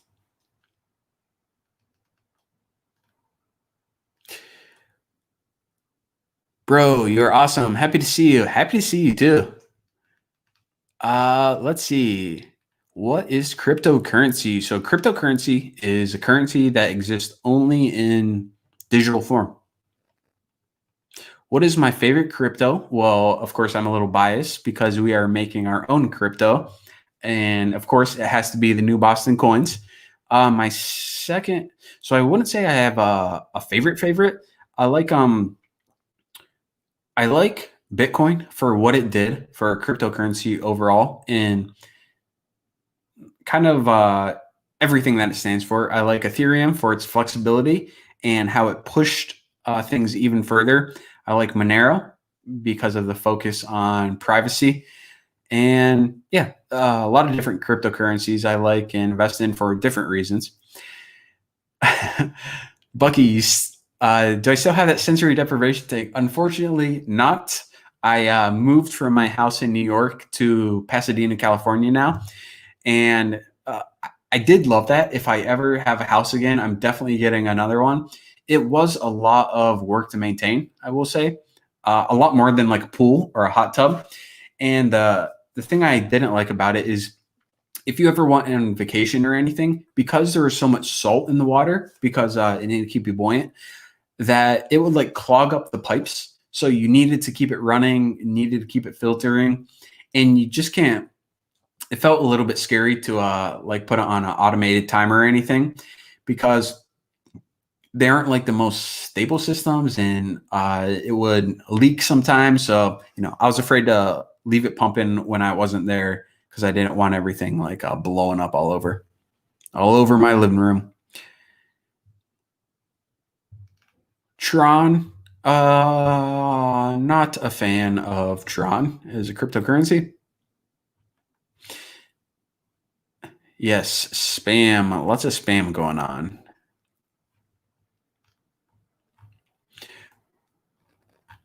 All right. Hold on, guys. Trying to sort through these, but I got some spam comment. Can I buy the new Boston somewhere? So not right now. We have plans on the roadmap, and maybe I can show you guys this. Actually, let me talk to you guys. So real quick, I know some people are here interested in the digital currency that we're making, and some people aren't. So I'll try to answer it quickly. So on our roadmap, we're having an authentication system built into the website, and then we're going to have user profiles and more social, and then we're going to have a marketplace where there are going to be T-shirts and stickers and like hats and stuff for sale.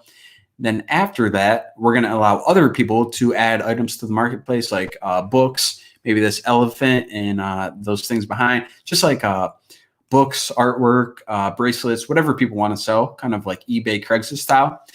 And then we're going to add the actual payment integration system in. So you can add an item to your cart, scan it with your phone or whatever app. And then like, let's say it's a t-shirt, you can type in whatever information, have it mailed to you. And then after that, we're going to be reaching out to other websites. Actually, a couple already reached out that are interested in accepting coins. And the first websites that we're going to hit is essentially ones that sell digital goods or downloadable goods like online courses, or if they have graphics, music, whatever, just because it's such a low cost good to deliver. And then they get coins. And also, in addition for coins, they also get a community of developers and free marketing for their site. And our community benefits because we now have something else that we can spend our coins with. So that's going to happen slowly over time. And also, once our marketplace on the newboston.com is complete, we are going to be not only reaching out to other websites, but looking to get on an exchange as well. So very exciting times ahead. All right. What is Bitcoin? Bitcoin is the OG cryptocurrency. It actually wasn't the first, but it was the first. Don't want to say successful since it means the other ones aren't successful, but yeah, one of the main. Getting distracted here. All right. How can I buy?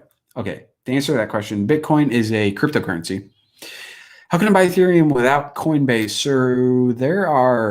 So there used to be these these sites you went to, kind of like Craigslist, but you had to like meet someone in person and pay them cash. I don't know if they still have those, but yeah, there are lots of different exchanges aside from Coinbase where you can buy Ethereum and other cryptocurrencies for, well, I don't want to say US dollar. I don't know where you are, but other currencies as well. Bitcoin is good, but will not move, be more as a store of value because it's too slow. Yep.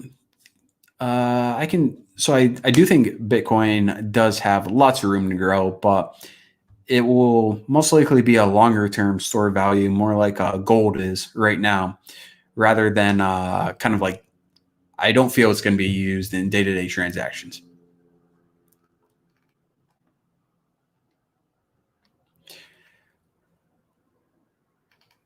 All right. All right. Stop spamming, guys. Yes. All right. Let's see. Okay, lots of a little bit of spam here. It's all right. Okay, Bucky, do you have any plans of starting your own index fund or ETF? I do not, unfortunately. I'm in the valley near Pasadena. Foo, welcome to the H hole of LO. Oh yeah, LA is getting pretty rough right now. I'm actually I'm in Pasadena near LA, and flying back to see my family in New York, and pretty much going from like LAX to New York airports, and they're like the worst places in the country right now in America, which isn't doing too hot either. And it's like it in America's spiking like crazy right now. It's like great. It's not feeling like the best idea, but haven't seen my family in a very long time. Oh, do you like tie dye? I'm indifferent to tie dye. All right. How can cash be replaced with cryptocurrency? Uh, yeah, it's essentially when those shops, when those stores start deciding to accept cryptocurrency. And from technical point of view, I don't think it will be anything that foreign to people because they really use cryptocurrency in a way, even though well, like cash isn't used for the majority of transactions. A lot of it is just digital credit card. It's just numbers on a computer or on your bank account. So really not that far off. It's just the underlying method behind it, I think, will become quite different in a good way. All right. Will the vlogs be back? That's a good question. I was thinking about booting up that channel again, but to be honest, nothing really vlog worthy to vlog about now. Just because vlogs would pretty much just be me sitting in my apartment and either working on digital currency network or making videos. Probably just not the most interesting stuff since I can't really go outside now that we're in lockdown. There's a question I just saw that was pretty interesting, but I forgot what it was.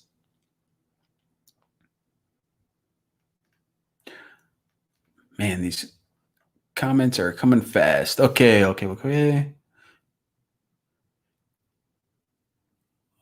do I believe in aliens? Okay, now we're getting to the important questions. Do I believe in aliens? I'm going to ask this for a delay since I know that you guys will be interested as well. Do you believe in aliens? But now let's think about this. So, I guess the interesting thing about this is we're not exactly sure how life began. We have different theories, of course, but we have different theories about everything. So we do know that it's a very unique thing. We do know that it's possible. Also, I don't want to get into any religious debates either, but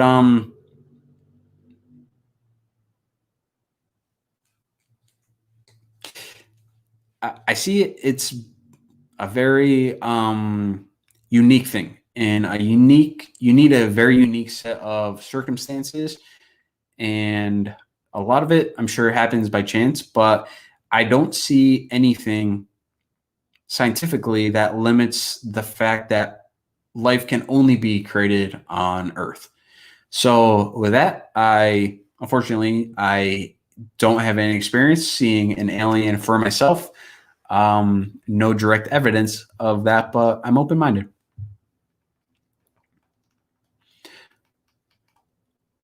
That was a good question, by the way. Eilhart, getting into the good stuff now. All right. Bucky, on the plane, don't use the bathroom. Okay, I won't.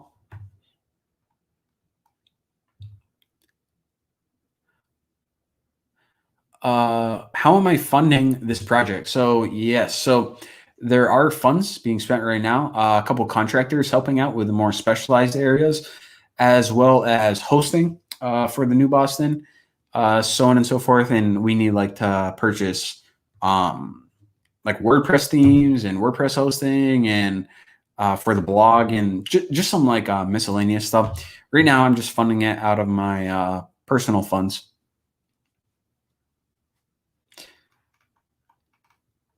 Flutter series coming in 2021. Is your mic toothbrush? Yes. When did you start working on cryptocurrency and why? Started working on it at the beginning of this year because I saw some optimizations for the Bitcoin blockchain. I saw it as a big barrier to adoption, and I wanted to solve the problems that no one else could. And I knew that yeah, if this thing got off the ground, then the network that I had through the New Boston and through this community, that we would be able to make a very big positive impact on the world if things went well, which they seem to be going very good right now. All right. Okay. I like Eagles Heart's question. If you could fly or become invisible, which one would you choose? If I could fly, I mean, these are tough. Both would be great. I mean, you just can't pass up going invisible. I mean, animals fly, birds fly, planes fly, but nothing could be invisible. So that would be, how can I pass that up? Okay, let's see. Which is a more abundant field when comparing cloud computing, blockchain, and big data? Ooh, that is tough. So I'd rule out big data just because it was budding a while ago. I see blockchain was budding a while ago too, but blockchain has had it's like a second life all of a sudden. Almost since the whenever this the virus hit and the lockdown began, a lot of these things crashed or dipped cryptocurrency, but then they came back very strong. And a second bit of interest, cloud computing. I wouldn't even say that's budding. I would say that it is already budded and we are already in the bud. Does that make sense? In the bud? Hey, we're rolling with it. All right. Story behind the New Boston. This is a pretty bad story where I just thought it sounded cool. I didn't know whenever I created the YouTube channel, the New Boston, that it would turn into what it turned into. If I did know that, then I definitely would have put a lot more thought into it. But whenever I was just signed up for YouTube, I'm like, what name sounds cool? The New Boston. That sounds pretty cool. So sorry to disappoint you on that. Build a tutorial on how consciousness works. So Cyberpunk, this is interesting that you brought this up because I thought about this specific question for longer than I feel like a lot of other people have, because I was wondering first to be able to define consciousness and then to be able to translate it into a computer, you get into a lot of interesting questions. Like, what is consciousness? What is life? what does it mean? What is thinking? And I always go back to kind of babies when they're entering life for the first time. Of they come out into a universe and they're not familiar with anything. They never seen sights before, never smelled, never heard sound, and everything's new. And they know how to do certain things. They don't know how to do certain things, and they learn a lot of things as well. So part of it is what they are and what they are naturally inclined to do, and the other part is their environment. It's the universe around them.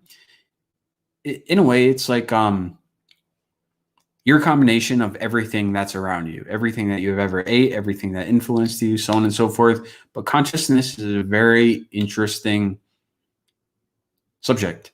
And as far as computing goes, which I'm sure a lot of you would be interested in, is it possible for a computer to have consciousness? If not, why not? What makes humans so special that computers will never be able to do? Because if human consciousness can be broken down to our brain, which is just broken down to biology, which can be broken down to chemistry, which can be broken down to physics, which can be broken down to math, then if everything can be broken down to mathematics, even consciousness, then there's no reason why a computer can't be conscious, because we can program formulas into it. Maybe a little bit slower with the limitations of technology, but to say that would say that you are you need a formula for consciousness, a mathematical formula, and whether consciousness can be broken down to a formula is something we have yet to find out. How do we become master programmers? By what means? It is only through tutorials of reading books. How do we become that programmer that can program a lot of things? Probably not the answer you're looking for, but practice. I would make little projects. One second. Getting thirsty.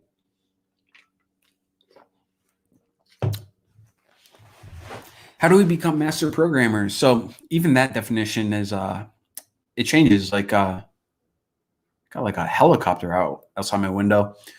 So a master is masters in different people's eyes, but I'll just say lots of practice, build projects that you're interested in and you're passionate about, and eventually you'll get there.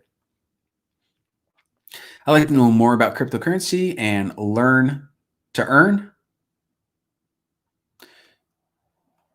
Okay. Lots of cryptocurrency on the channel 2021. And also, if you want to learn more about cryptocurrency, highly recommend that you join our GitHub, since we are working as a community, the New Boston, on which will be the greatest cryptocurrency of all time, in my opinion. All right. Let's see. This thing outside. Can you hear that? It's like a helicopter or something. Really annoying me.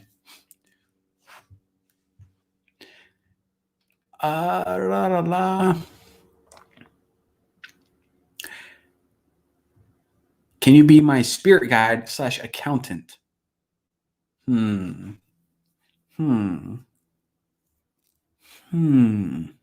Yes. Holy, there's a lot of spam. Okay. Do you know Tech with Timmy YouTube channel? I do not. Do you need a PhD? Not sure. Oh, with what? When do you think we will reach singularity, and what our economy will look like after singularity? So this is also an interesting thing, man. Eagle Heart and Cyberpunk are just killing it with the questions. So that it depends on how you define singularity. But what I do see, I kind of mentioned this earlier, is that we as human beings we have a drive to build and innovate and create. And it appears that we're building something that we don't understand. And we're building something big. And what we're building, even though we may not be able to explain in words what it is, what's happening with technology is it's becoming more connected, and it's connecting lots of people around the world, and it's happening very quickly. And innovation is accelerating. What the end of this is all, I do not know, but it's a very interesting path that we are headed down, especially with the reemergence of AI and lots of different trends as well. So when do I think we'll reach singularity? I am not sure. And what will our economy look like after singularity? I'm not sure either, but very different than what it looks like now. Singularity or not. Okay, let's go back. Coin. Am I making a coin or a token on the blockchain? We're making a coin. And then I'm getting to ask this, but how can I stop playing games and start coding instead? So for this, I would say that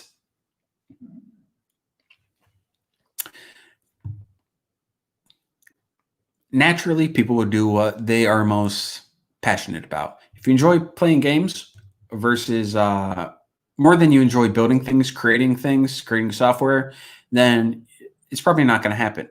To start coding instead, you need a reason or a purpose behind anything you do.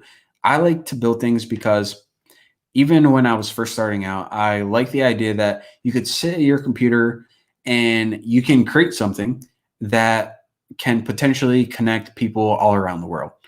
And even now I like it. I like just learning about new technologies, new innovations.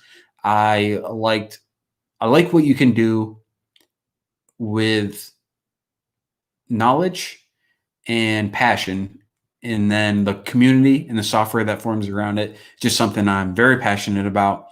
So how can I stop playing games and start coding instead? If you're passionate about it, then follow your heart. Favorite teacher or favorite programmer and favorite book. So my favorite teacher, so aside from like my favorite teacher in school, who was Mr. Pulaski, because in 5th grade, we used to trade hockey cards. And I think he also gave me like the good end of the trade. He wasn't like ripping kids off. So that was just fun. But my favorite teacher online right now is Stephen Grider. He teaches on Udemy, and he teaches, I just love the way he teaches, the way he communicates. It's so in depth. And yeah, so, and what was the last one? Favorite book. So my favorite programming book is Python Cookbook, just because it has lots of little neat tips, and you don't have to like read it cover to cover. You can kind of pick through it. My favorite other book is Oh, the Places You'll Go by Dr. Seuss. It's a lot of, has some very, it's like a book for kids, but I don't know. It just always resonated with me. Favorite teacher. So that was the one. Hopping around. Okay. What are your upcoming courses? So I'm going to finish the digital currency tutorials and then the account manager. And then after that, the main tutorials that you guys are looking for, we are going to be rolling out with Docker and AWS and Flutter. And then after that, we are essentially just going to go to the community and see what you guys want to see,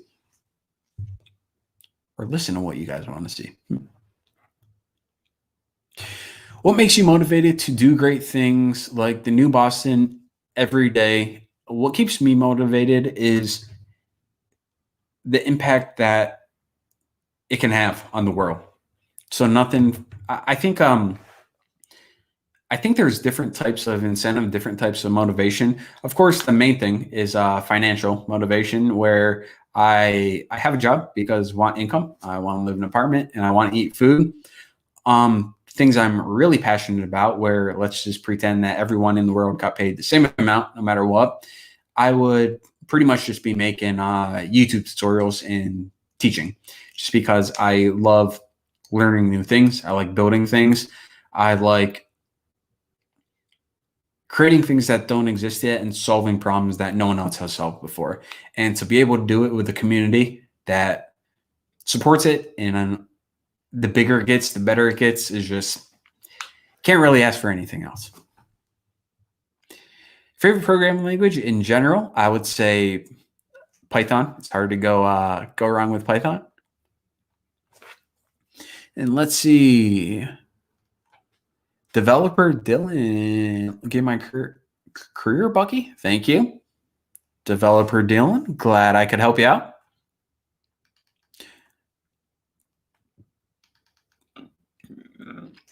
Quadratic funding. So this is another interesting concept. So the thing about quadratic funding is that you are essentially attempting to, it's a way that you are attempting to program the level of value and fairness into a cryptocurrency or digital economy. The concept of value and fairness is, I don't know if it's something that can be programmed into a formula. I think it's an abstract concept, and I think that the definition changes over time, and it's different for each and every person. So I think that quadratic funding is interesting because it solved a lot of the problems with fairness that a lot of people agree is, unfair. But I think that it's difficult to program these concepts of fairness, of trust, of value, because even though we can see that these different algorithms exist, it's almost hard to explain and this is something else I'm noticing as well, where people in digital economy, they have a lot of ideas of what is unfair or so on and so forth. But then to go back and say, well, what is fair? It's hard for them to answer because there is no one definition of what is fair, what is trustworthy.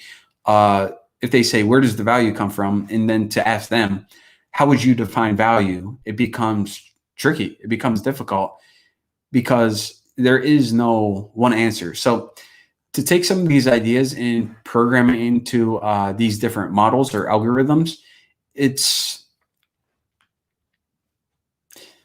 a different way of looking at it, which is always good. However, I don't think it's the final solution.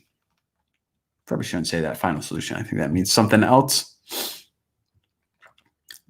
Is it possible to be anonymous on the internet? It is possible to do a lot of things anonymously. Complete anonymity is challenging.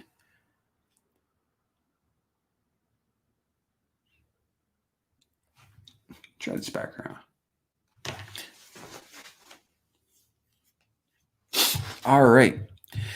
How long does it take to learn cryptocurrency? You can learn the basics probably in a YouTube video. I don't know if anyone's ever going to learn the complete everything there is to know about all cryptocurrencies since it's an ever-growing field. But yeah, basics in YouTube video, you can be pretty comfortable with it, understanding the concepts in less than a week. And then to dig down into any specific one, it takes a little bit longer. Okay, let's see. What is your say on Golang? I like Golang, actually. I had to port some of my applications over to Golang just because it is a lot more performant than Python, for example. I think Python is very good for innovating and creating things quickly, and even for a web application where you don't need to do a lot of heavy processing typically. But yeah, just being able to fine. I always want to make sure I don't miss any of these questions, but I do like Golang for a lot of different reasons, pretty much all the ones that they promote on their website.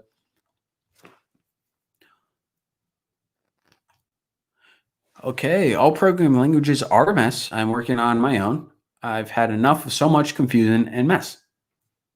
That's cool. And a lot of the best programming languages came from people who felt that same way, where there isn't a good solution, so they wanted to build a better one. So yeah, I'm a big fan of that as well. What equipment do you use, Bucky? So I use pretty standard equipment. This is a Blue Yeti mic. I got a Logitech webcam. It's pretty simple. Had to upgrade from my built-in one, and then yeah. Did you mean like YouTube equipment for recording?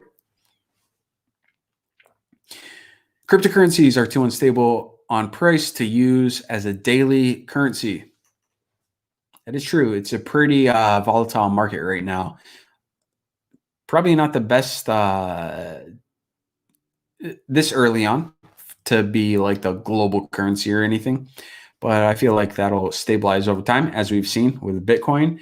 At the very beginning, it was, and then now it is more stable, even though like jumps of 10% a day aren't a normal. Do you use Vim? I do not. I've used it before, but then I don't know. I just like JetBrains IDEs, even though I know they have Vim plugins, so on and so forth. But I don't want to seem like a. I always feel this funny thing where when people ask me about different software, to give my answer, it almost feels like in a way I'm like promoting them or something. So JetBrains didn't pay me or anything, but I mean, I just really love their IDEs. And for as complex as their IDEs and any are, whenever they have a new release, it's like majority of the time things just work. So I don't know what their development process is, but JetBrains, they got their stuff together. Tuna bacon cheese. Okay, TBC. Wow, the new Boston coin, tuna bacon cheese. Whoa. All right, when is Flutter coming? 2021. What kind of knowledge can we look for about Anonymous? What resources can you advise me?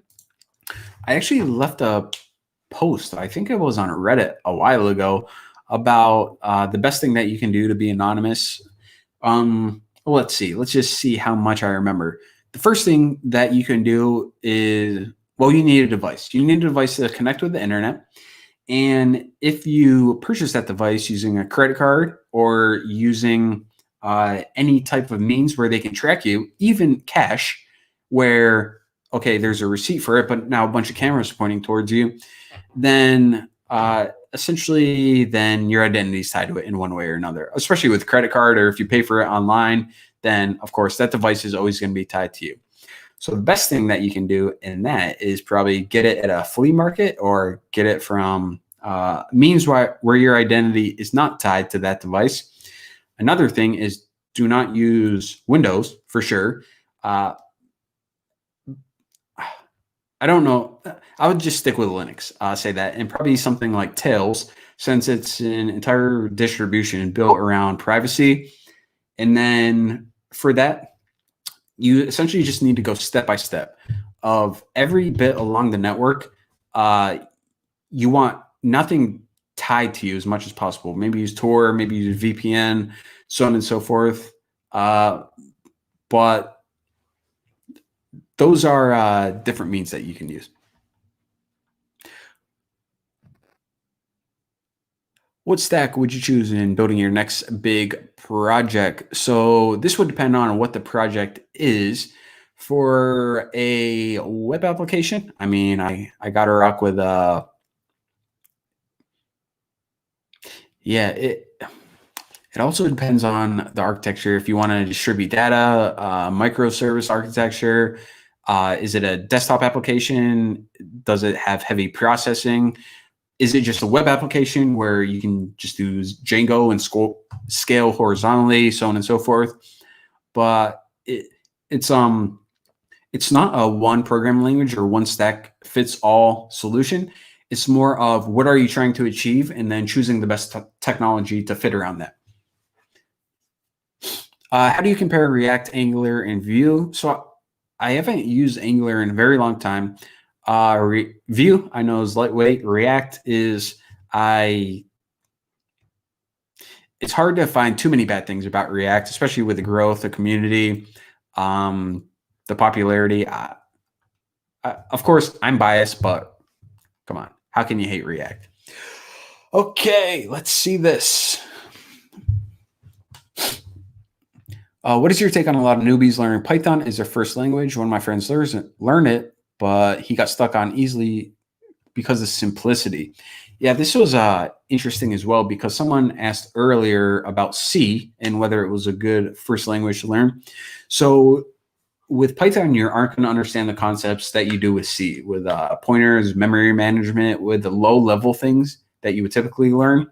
But what it does provide, especially for beginners, is an easy entry into programming. And they get to be familiar with programming and they don't get frustrated because of some of those more challenging concepts. So I would say it's a trade-off. If they know that they want to understand the fundamentals of programming and how languages are built overall, I would recommend C. But if they want to learn programming from a different perspective and maybe they don't care so much, but they want to build great things and they want to build tools that they can use for their career later on, then yeah, Python is fine.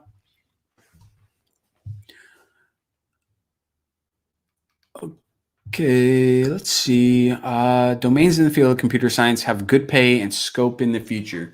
So one of the things that has very good pay, and I believe it had good pay for a while, is DevOps with network architecture, cloud computing, AWS. Learning about networking and DevOps is something, especially focusing on cloud computing, is something that is going to be increasing popularity and we're always going to need it.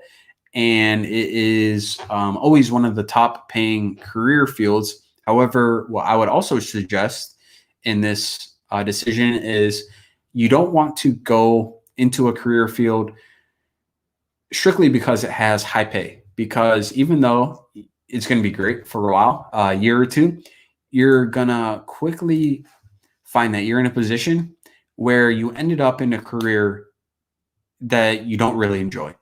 And you're going to have to work for a very long time, as most of us are, before we reach retirement.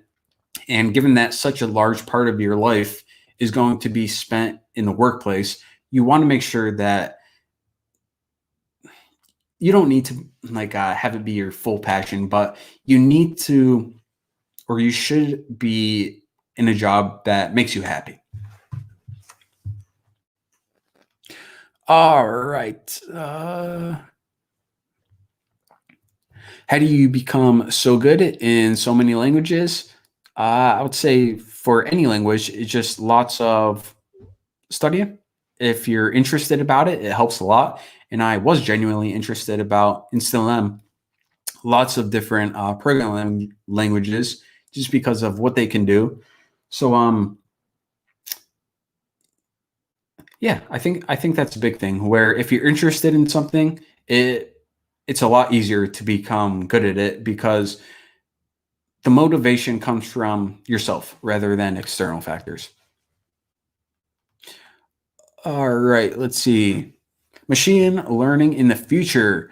Yes, this is a big thing people are requesting. I didn't have it planned before this little, live stream, whatever you want to call it.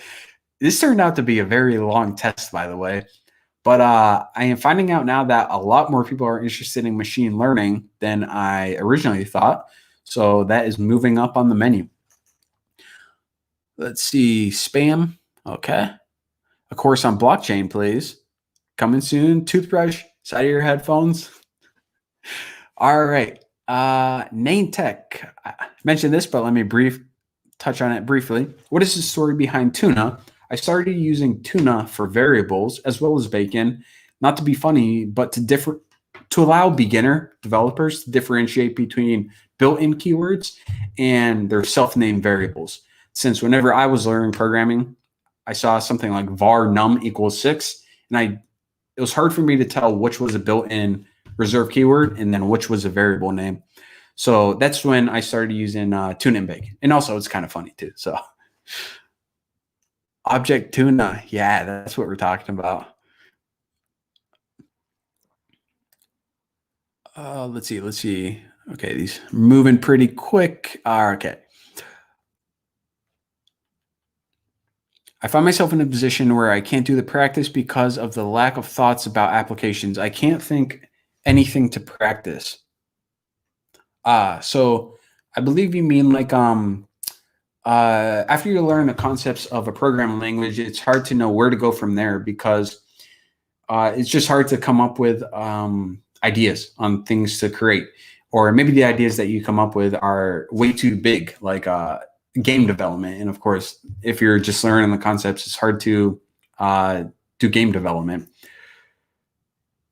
So this is an interesting question. It's interesting because I kind of do things the inverse of that, where it isn't so much I learn a certain concept or language and then later on am deciding what to build with it. It's more so that I always have a vision or a project in mind, and I know that just from just community of programmers that there are certain languages that I should learn to best create this. So I would say that maybe that's a better avenue. If you start with a project in mind and then learn the technology in order to build that project, it may give a little bit more clear direction, motivation as well, and just maybe overall. So I'll try that. Holy moly. Okay, WebAssembly spam coming on hot. Why do you go quiet for some time? I would check out my Hello World video. It explains lots of that. And let's see. Did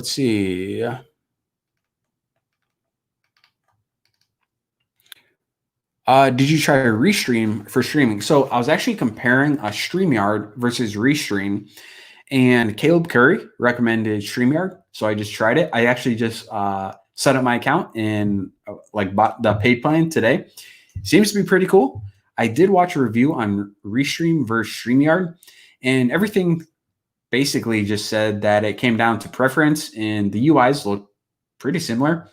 So yeah, now we're on StreamYard. Best mobile app framework.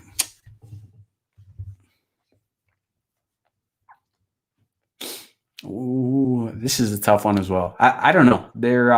It seems to be kind of like React and Angular and Vue. A lot of it honestly comes down to personal preference.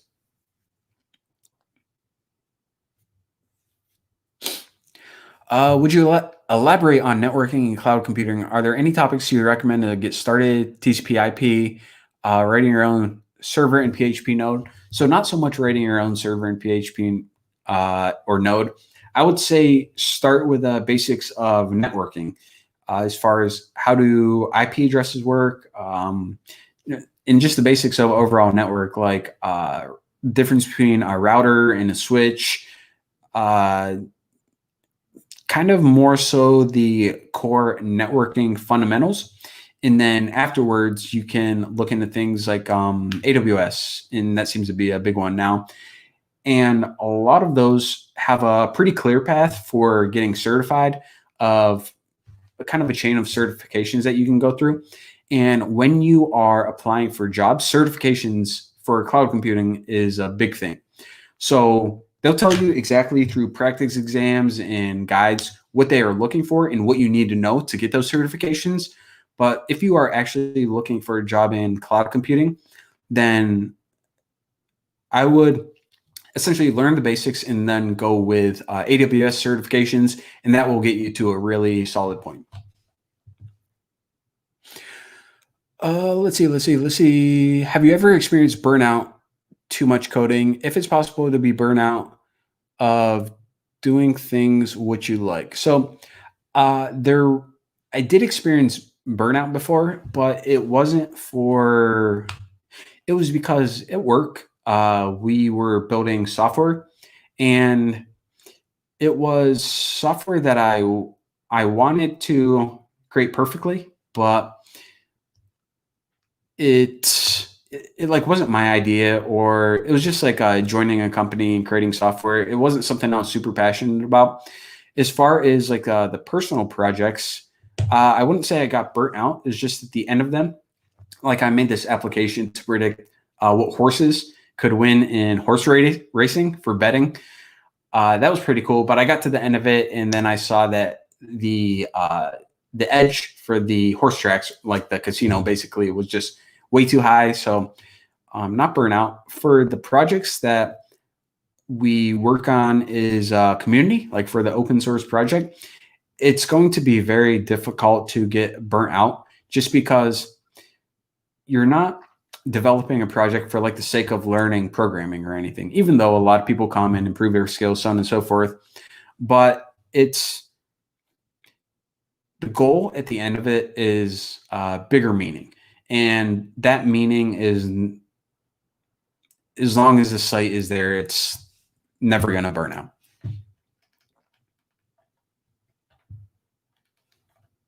So yeah, I guess now that you got me thinking about it, you can burn out in software development if you work on projects that you aren't really passionate about or don't really enjoy. But when you have a project that you're really passionate about and something that you do enjoy, it's almost like, how can you get burnt out by doing something you enjoy?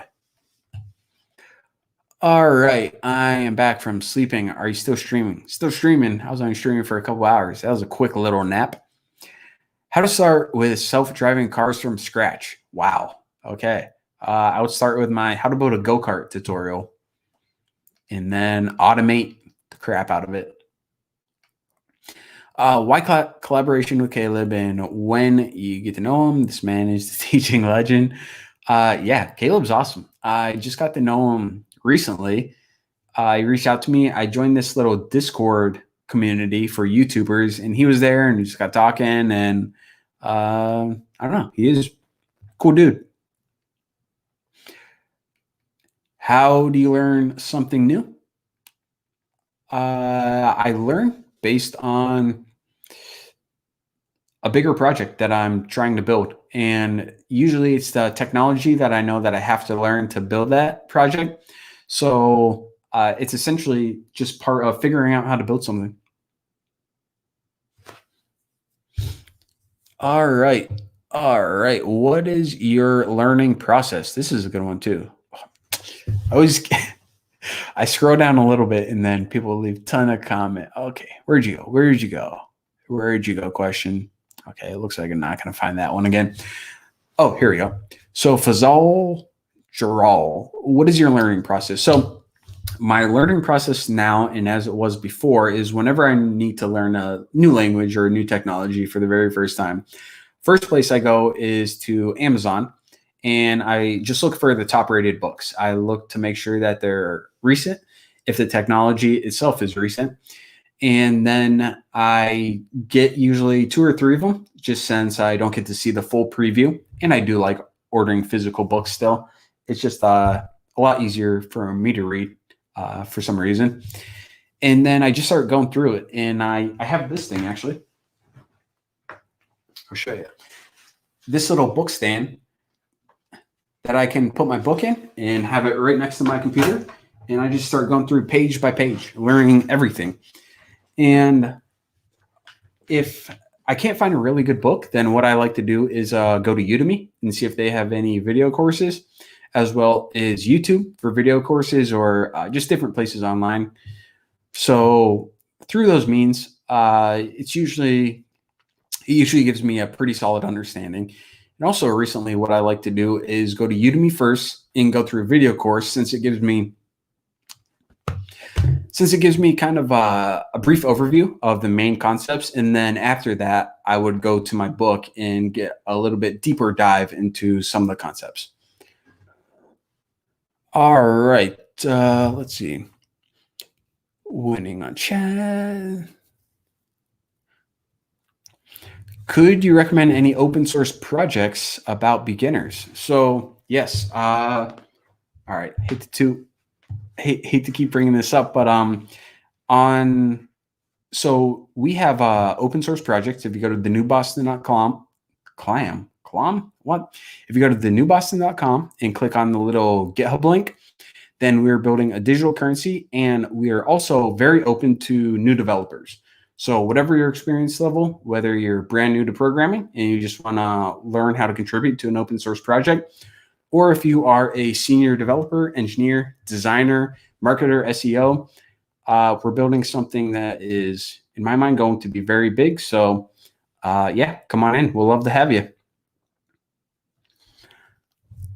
Want to say thank you. Your videos helped me a lot in college. Well, I am glad that they could help you. And let's see. Okay, someone's submitting issues on the open source project right now.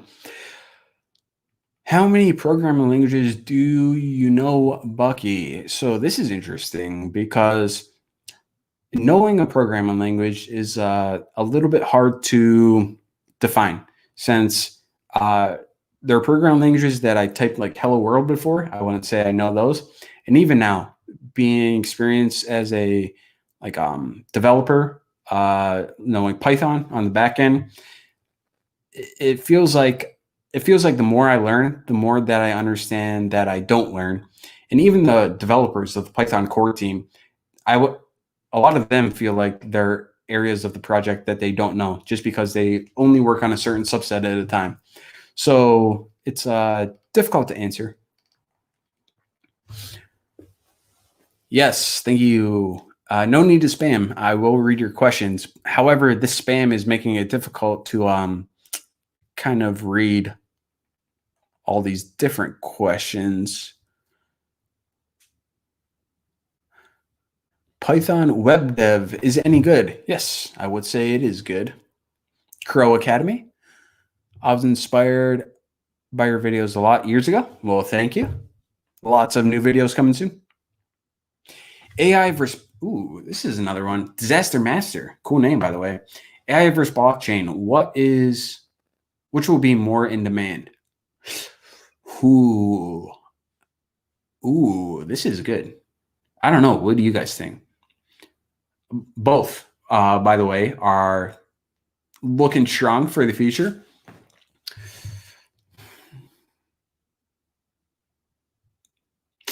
Yeah, this one stumped me, I guess. I would say both. I want to choose one, but I can't. I see both of them with a very bright future. Eagle Heart says blockchain by far. So go or Rust. Man, this is another tough one. Both of those are very good too. Watch your videos a lot in the past. Now I make 70K in a year. Creative dev. Sounding good. Do you have any tutorials regarding Linux OS for a beginner? Yes, I have intro to Linux, or maybe it's just called Linux tutorials. But if you type in the New Boston Linux, then it'll pop up.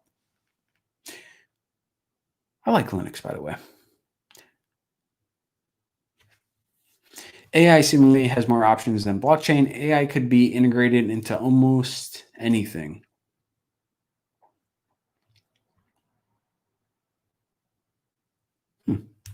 Interesting perspective. Do you have advice for getting started with the game modding? This other question too. For game modding, I actually don't have too much experience with game modding. Believe it or not, I'm not a big gamer myself, which sounds weird since, they're very big on programming and whatnot. Surviving the Wilderness 3, probably not. That was maybe, I think 2 was enough for that. Is Ruby and Aspect J dead? I hate to say that what technology would I consider dead? It's tough to pick a technology that to say is dead. I don't know too much about Aspect J. Ruby, definitely not. Any video coming from machine learning complete project? So machine learning is something that is okay. It's definitely on the menu for 2021. That's actually going to be a pretty fun series to make. Played. PHP is dead though.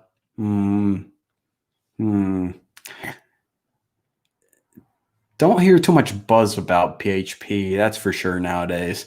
Dead is tricky to classify anything as dead, but yeah, I probably wouldn't recommend going down PHP Avenue. Python Django. Actually, you do have a Python Django series. I actually, now that you guys are talking about PHP, what is the trend of PHP? Like, they have those Stack Overflow. You can pretty much see the trend of different technologies.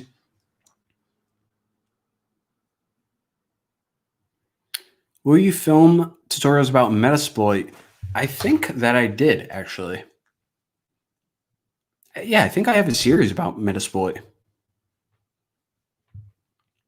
Ever took interview for oh, this is a good question. Ever took interview for a young dev? What do you seek in a new dev? So at my job, I'm director of engineering and have to hire a lot of people. And there are times where people would come in and there would be experienced developers. And I'm working on a web application. So there are experienced developers that are just familiar with different technologies, or their attitude wasn't quite a right fit for the team. And then there were younger developers that just got out of a boot camp, or some that even learned on their own. And they were really passionate about programming. And they told me about all these side projects that they had going on their own time. And their attitude and the way that they approach learning and solving problems and the passion that they had is just it's a hands down better fit than someone who's experienced and feels like not the best fit for the team. So I would say for a young developer, if you're passionate about programming, then apply for a job. So this is another thing with developers. With every developer out there, you should be applying for jobs that are higher skill level than you think that you can get. You should always be aiming higher than where you think, because it's almost like the value of yourself as a software developer is what you teach the world that your value is. So always aim higher, apply for jobs higher than the position that you think you deserve. And that would be my advice. And even as a young developer, looking at your very first application, it doesn't hurt to apply at places where you think you might be rejected. The worst case scenario is that they can say no thanks, and they say it politely, and then you end up in the exact same situation as you were and nothing bad happened. Best case scenario is you get this job and you get to learn a bunch of cool stuff.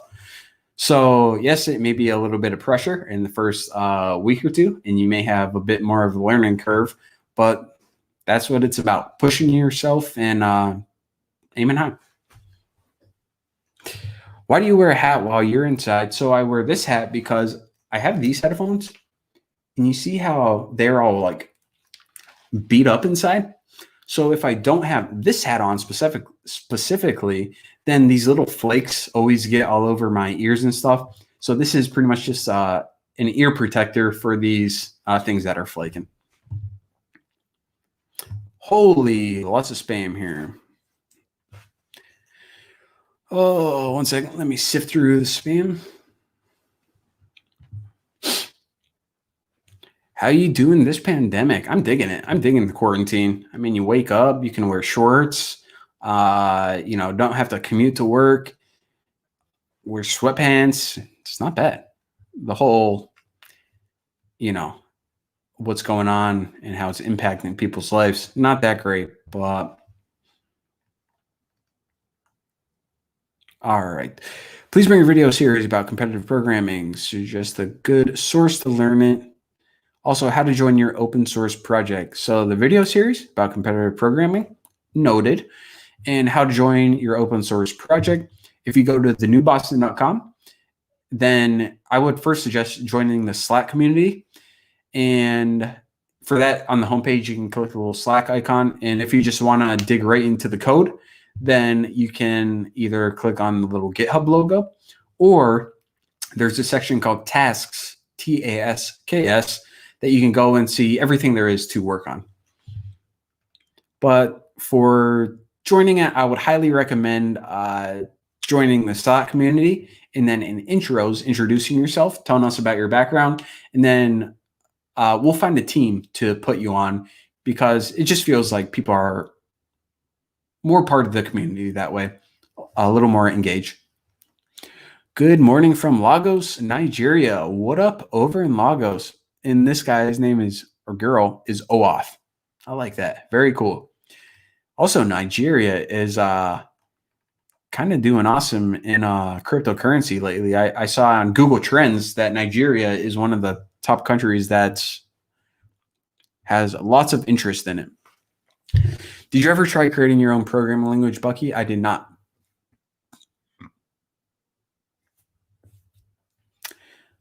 Which language should I learn after Java? So this depends what you want to do with Java. Maybe not another language, but maybe something that is Java specific. Why are you up at 2 a.m.? So for So for me, it's only midnight. How long? Wow, I thought I was streaming for like 40 minutes, 2.5 hours. Dang. Time flies. All right. Views on Flutter. I am pro Flutter, and Flutter's coming in 2021.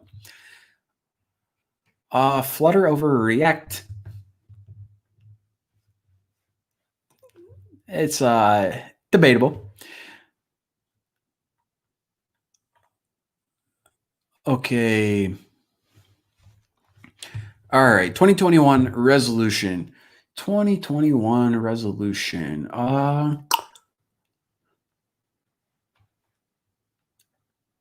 The main thing is just, so we have a roadmap for the digital currency project that I am looking forward to probably more than anything else in 2021.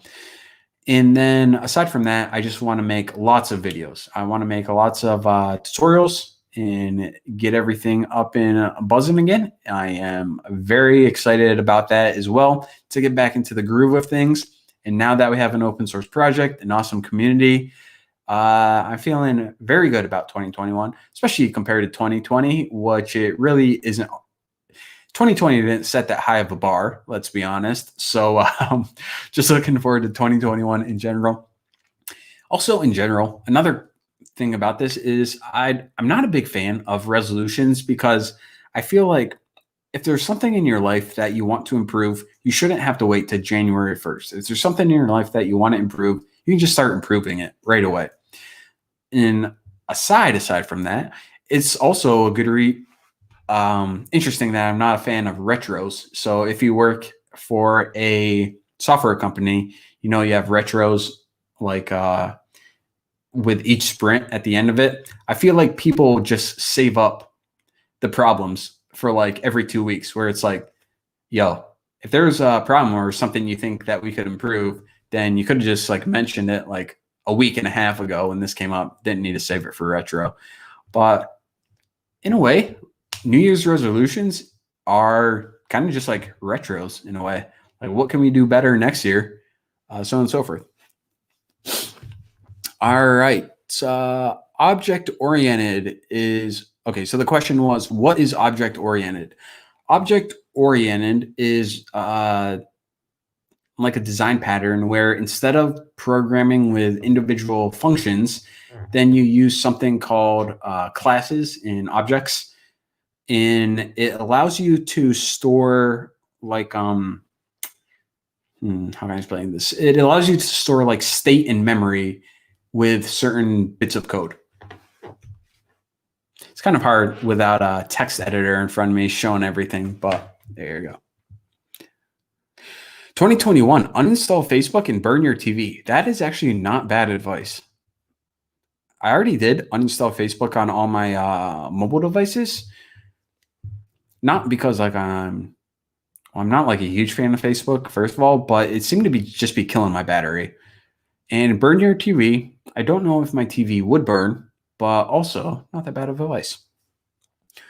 All right, let's see. How do you see the new Boston in 5 years?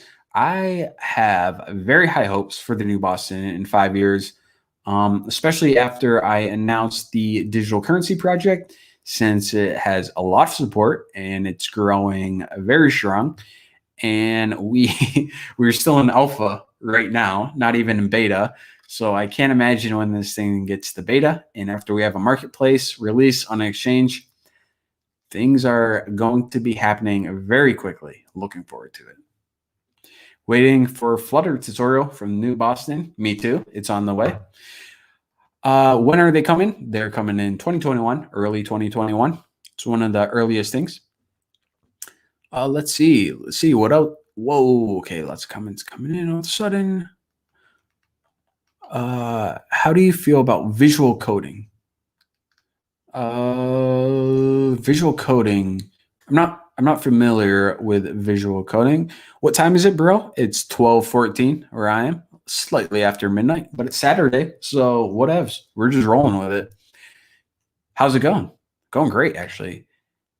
This comment says, and how to start a fire. Oh, you taught me 3 languages and how to start a fire. That's really the 4 things I wanted to accomplish in your life. So as long as you know 3 new languages and how to start a fire, then yeah, mission accomplished.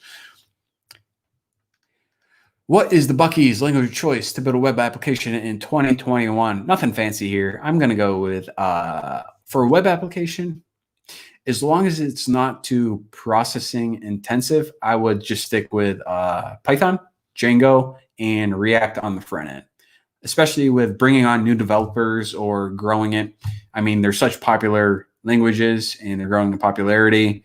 It's really nice to get a solid application up quick, iterate, and nothing bad to say about those. Can I buy some TMB currency? Not at the moment. We are still in alpha, but after this, we go beta and then we release. And then at that time, we're going to be getting on exchanges. So you can't buy it yet, but you can earn it. Which language is best to learn? Game programming. So this is actually interesting. Look into Unity. So also another thing about game programming is I'm not a game programmer. I never made a production level game. So I'm probably not the best person to ask about that. Kotlin, Jetpack, or React, those are they're just different technologies for different things. So it's alpha, beta, and then the next stage in the software development lifecycle is stable release, or some people call it production. But basically, alpha is almost development. Beta is this should be ready, but it probably still has some bugs that we have to iron out. Get it security audited, tested, so on and so forth. And then at the end of beta, you feel that your software is ready to go. There's no more bugs you can find, no more security holes, and it's ready for production release. So it's either called a stable release or production, depending on terminology you use. It's the same thing though. Okay, whoa, lots of comments. Guys, these duplicate comments, they're filtering out all the good questions. How many computers do you have now? I only have, okay, I don't know so I have 5, but 3 of them are laptops, and 2 of them are laptops that I never use. One's a Linux one and one's a Windows one, just for when I need those. But usually I develop on Mac just because I just like their products, and they're Unix based, which is important for the things that I build. Let's see. Okay, come back. Ivan on Tech was ripping off your content. He owes you. Don't know who that is, but yeah, if he owes me, then what are you gonna do about it? You owe me, Ivan. Okay. I'm a college student with not too much experience in OSS. How do I support the digital currency project?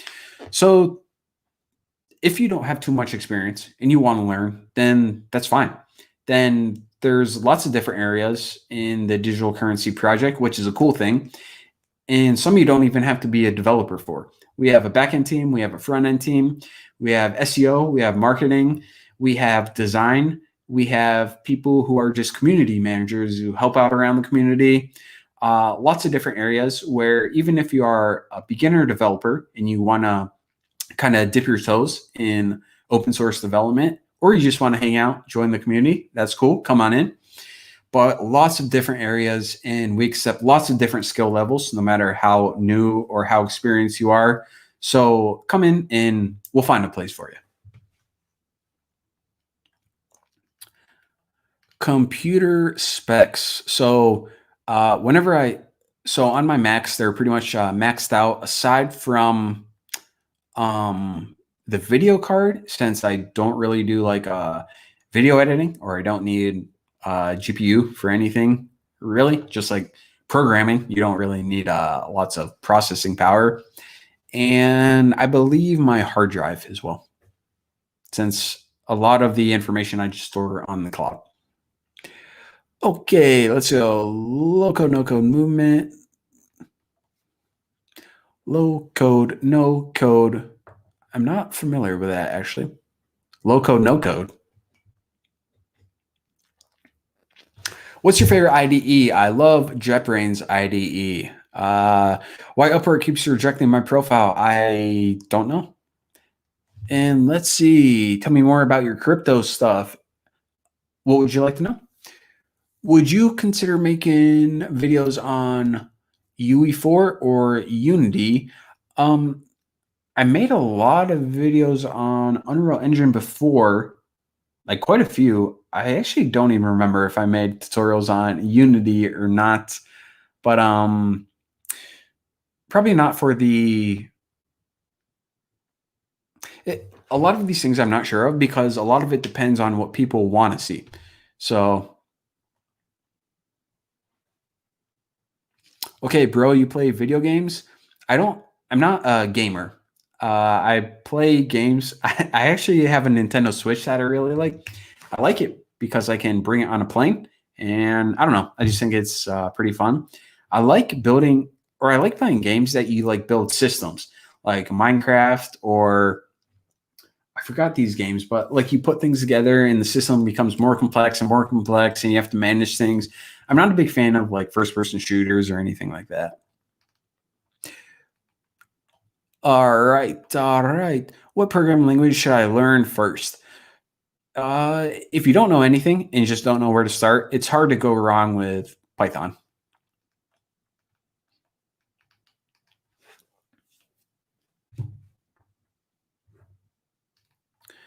Okay, man. Okay. Machine learning is quickly coming up on this. How does a crypto get into an exchange? So this is a James Pang. Is this the same James that's a developer on the project? So there are different types of exchanges. You have decentralized exchanges, which are they are less official, less regulated. Basically, any exchange that allows people to add one type of cryptocurrency and trade it for another type of cryptocurrency. Most of the time, when people talk about cryptocurrency exchanges, they're talking about centralized exchanges like Coinbase or Kraken. And in that case, each of these have their own rules on what you need to do to get in. And a lot of them are kind of vague as well. Like the development community needs to be active, or the cryptocurrency needs to be stable. However, the definition of active or stable, so on and so forth, are really in their hands. But each of these exchanges essentially has a list of guidelines of what you need to do before you can apply to get on that exchange. So it is different for each one. Any projects for horse racing? I actually spent a lot of time building a application to analyze different horses, their different attributes, and believe it or not, there is a lot of information when it comes to analyzing horses. Like not only their different speeds, but their race history, their parents, their medication that they're on, how they're racing, the different turf and the firmness, so on and so forth. I had no idea that there's this much data. But the reason that I really got into it was because, first of all, there's a horse track that is just cool to watch. And I was interested in what factors resulted in horses winning the race. And the main thing that I started out with is it mainly the horse or is it something else? Because in a horse race, you have the horse itself, which, it's genetics, it's how it's trained, however, but you also have the jockey, and different jockeys have different win percentages, mostly based on like experience, but you also have trainers as well. So the main thing I was trying to figure out is if you had a horse, is a horse going to win no matter what jockey or what trainer it has? Or if you had a horse that didn't perform so well, but you gave it a really nice jockey and a really strong trainer, then would that have more of an impact? And if it was the horse, then how much did its race history matter? How much does its age matter? Maybe some things that people don't think of really matter, like how long is its tail? Well, maybe most people just disregard that, but maybe there is a strong correlation. So just taking all of these different factors and then plugging them together, where not only these individual factors that you can kind of weight, but in combination as well, where maybe this horse doesn't do good, but when it runs with this jockey on this type of turf, then it always does good. So just to find those things, it was not only an interesting challenge to program, but also to look at the results of, okay, this was what we decided is horse that's gonna be most likely to finish first. And often, so here's the interesting thing as well on topic of all this, and it's the last point, and then I'll stop talking about horses. But at first, what I was doing whenever I was making this application is I was just using all these different variables to do like a machine learning and figure out which horse would most likely come in first in the race. I figured the horse that's most likely to come in first is the one that you want to bet on. But that is not the case, because what you also need to consider is the rate in which they will win. So if there is a horse that you think has a 60% chance of winning a race, now if that horse wins, then you might get like 20% on your money. So if you bet $1, you might get $1.20 back. Now, so let's say that horse had a 60% chance of winning. There can be another horse that only has a 40% chance of winning. But if this horse wins, then you triple your money. So you essentially just can't run it through this algorithm and look at the results, because it doesn't give you the best results over time. What you need to do is run it through a more realistic simulation, considering the betting odds as well. And whenever I did that, what my program did is it really, really loved to gamble on the underdog horses. Almost every one of its picks was like a 40-1 undershot or an underdog. So it really loved finding these horses that had a pretty low chance of winning. Now, the interesting thing in all of that was that these horses that any normal human being would go to a horse track and they would see, oh, this horse has no chance. The program was very good at picking these underdog horses that ended up in the top 3 very often. So it was just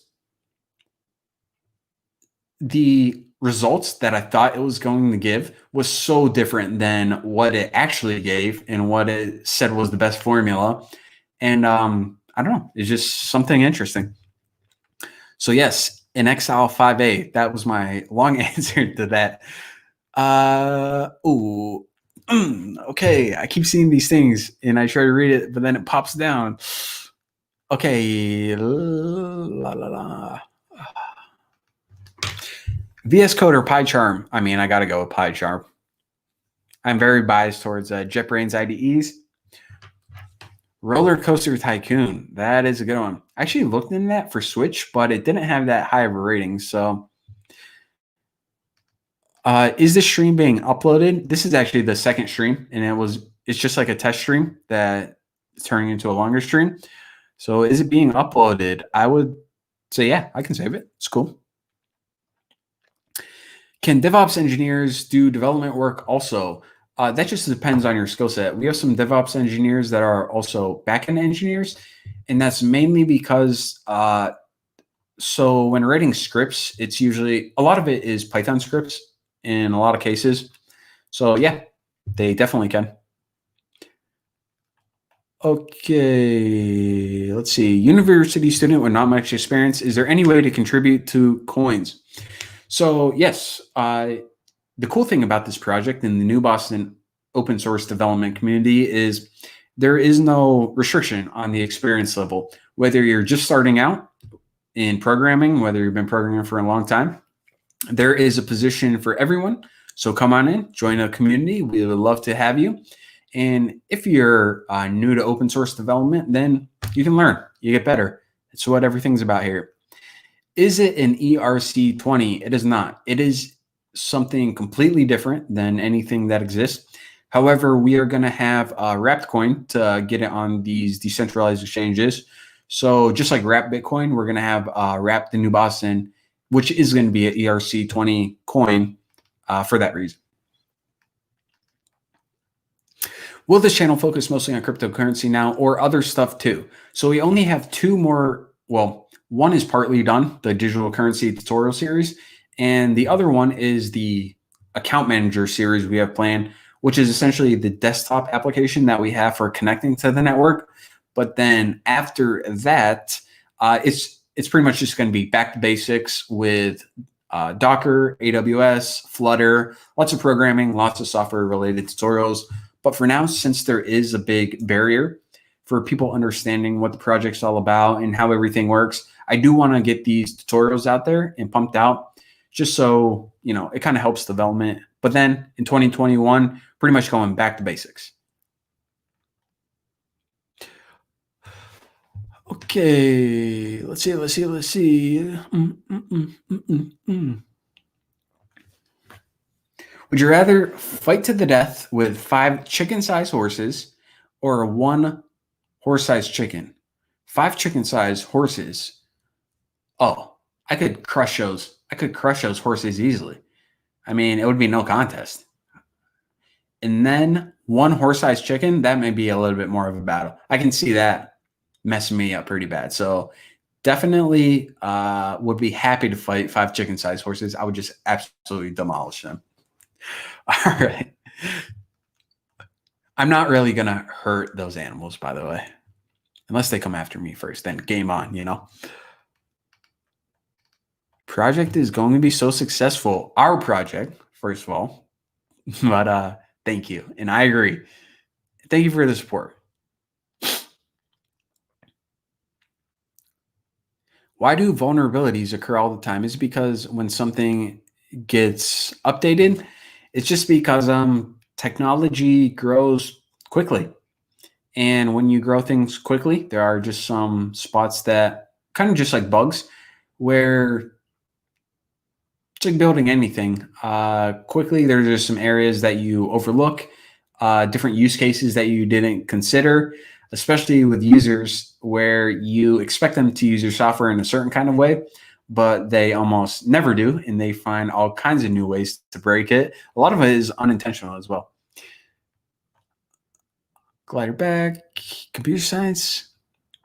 Okay, how can you earn crypto? So the crypto that we are building, the idea behind it is that the value comes from what you put into it. So you earn it by improving the network, fixing bugs, joining a team, helping out the community, so on and so forth. But it's not anything that, as of now, you can buy on any exchange, mainly because we're still in alpha now and the network is young. But no buying so far. You have to earn it by helping out the network or helping out the project. All right. How much will your crypto be worth? Mintwin. So that is actually going to be up to the market. I am assuming, hoping quite a bit. Chat is too fast. WTF? Why am I burping all the time now? Nice. Chat is too fast. WTF? I agree. Tala. Not even gonna say that. Just embarrass myself. I like turtles. Me too. Aren't the horses euthanized when they are injured? Yeah, I believe so. And that was actually a big thing at the race. Well, I'm sure you guys don't want to hear about horse racing all the time, but yeah.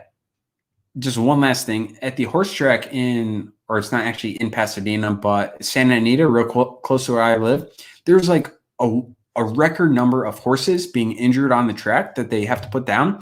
And no one really understands why all these horses, like it's not more than average. It's like this crazy amount of horses that keep getting injured at this one specific track. And they thought it was something with the firmness of the track or something like that. But yeah, it's just like a big mystery in the horse racing community on this track, why the horses keep getting injured. Let's see. La. How do you market yourself as a developer? I would say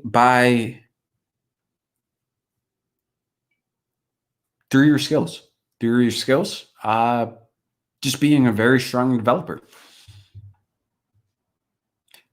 All right. Probably got a couple more questions here. Then I got to peace out. Favorite food? I do like some mac and cheese. Let's see. What's your guys' favorite food? Pizza, especially 99-cent pizza in New York City. Can't beat it. Wow. That's all it's odds. All right. Do you still use ergonomic mouse and gloves? I have to. Ergonomic mouse and this. Without it, carpal tunnel symptoms get pretty bad. I watched your video on 10th Standard. After 8 years, started my own channel. You're my inspiration, Bucky. Desi Coder. Thank you very much. Actually, I'm going to check out your channel, Desi Coder. How can I join the project?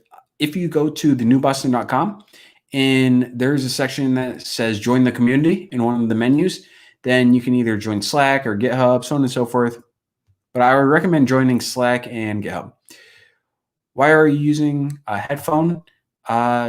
Because if I don't, then the sound comes from my computer. And instead of going to my ears, it goes to the mic and it creates an echo. Tacos? I just see tacos here. Oh, from the question I asked. Oh, yeah, that's another one. That's a very good one. What is your cultural background? Nothing fancy. Born in northern New York, basically Canada. And I'm 1/8 Filipino. Great grandpa, believe it was. And that's as spicy as I get. Otherwise, everything else is pretty much just like boring white. Standard white person. All right. I'm from India. Please guide for cybersecurity. Cybersecurity. That would be another interesting series.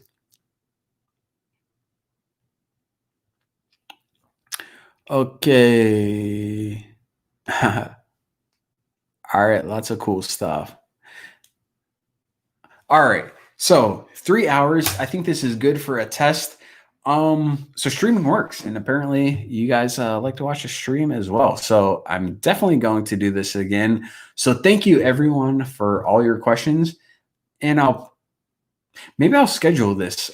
So I didn't give anyone a heads up. I wasn't expecting to stream for 3 hours today, but yeah, I see all the comments coming in now. Thank you guys. Thank you guys for hanging out with me, asking questions, and it was fun. So do it again now. All right. So I got to go. I'm pretty hungry, but yeah, thank you guys again. And I will post on social media and also schedule on YouTube when I'm streaming again. So thank you, and I'll see you later.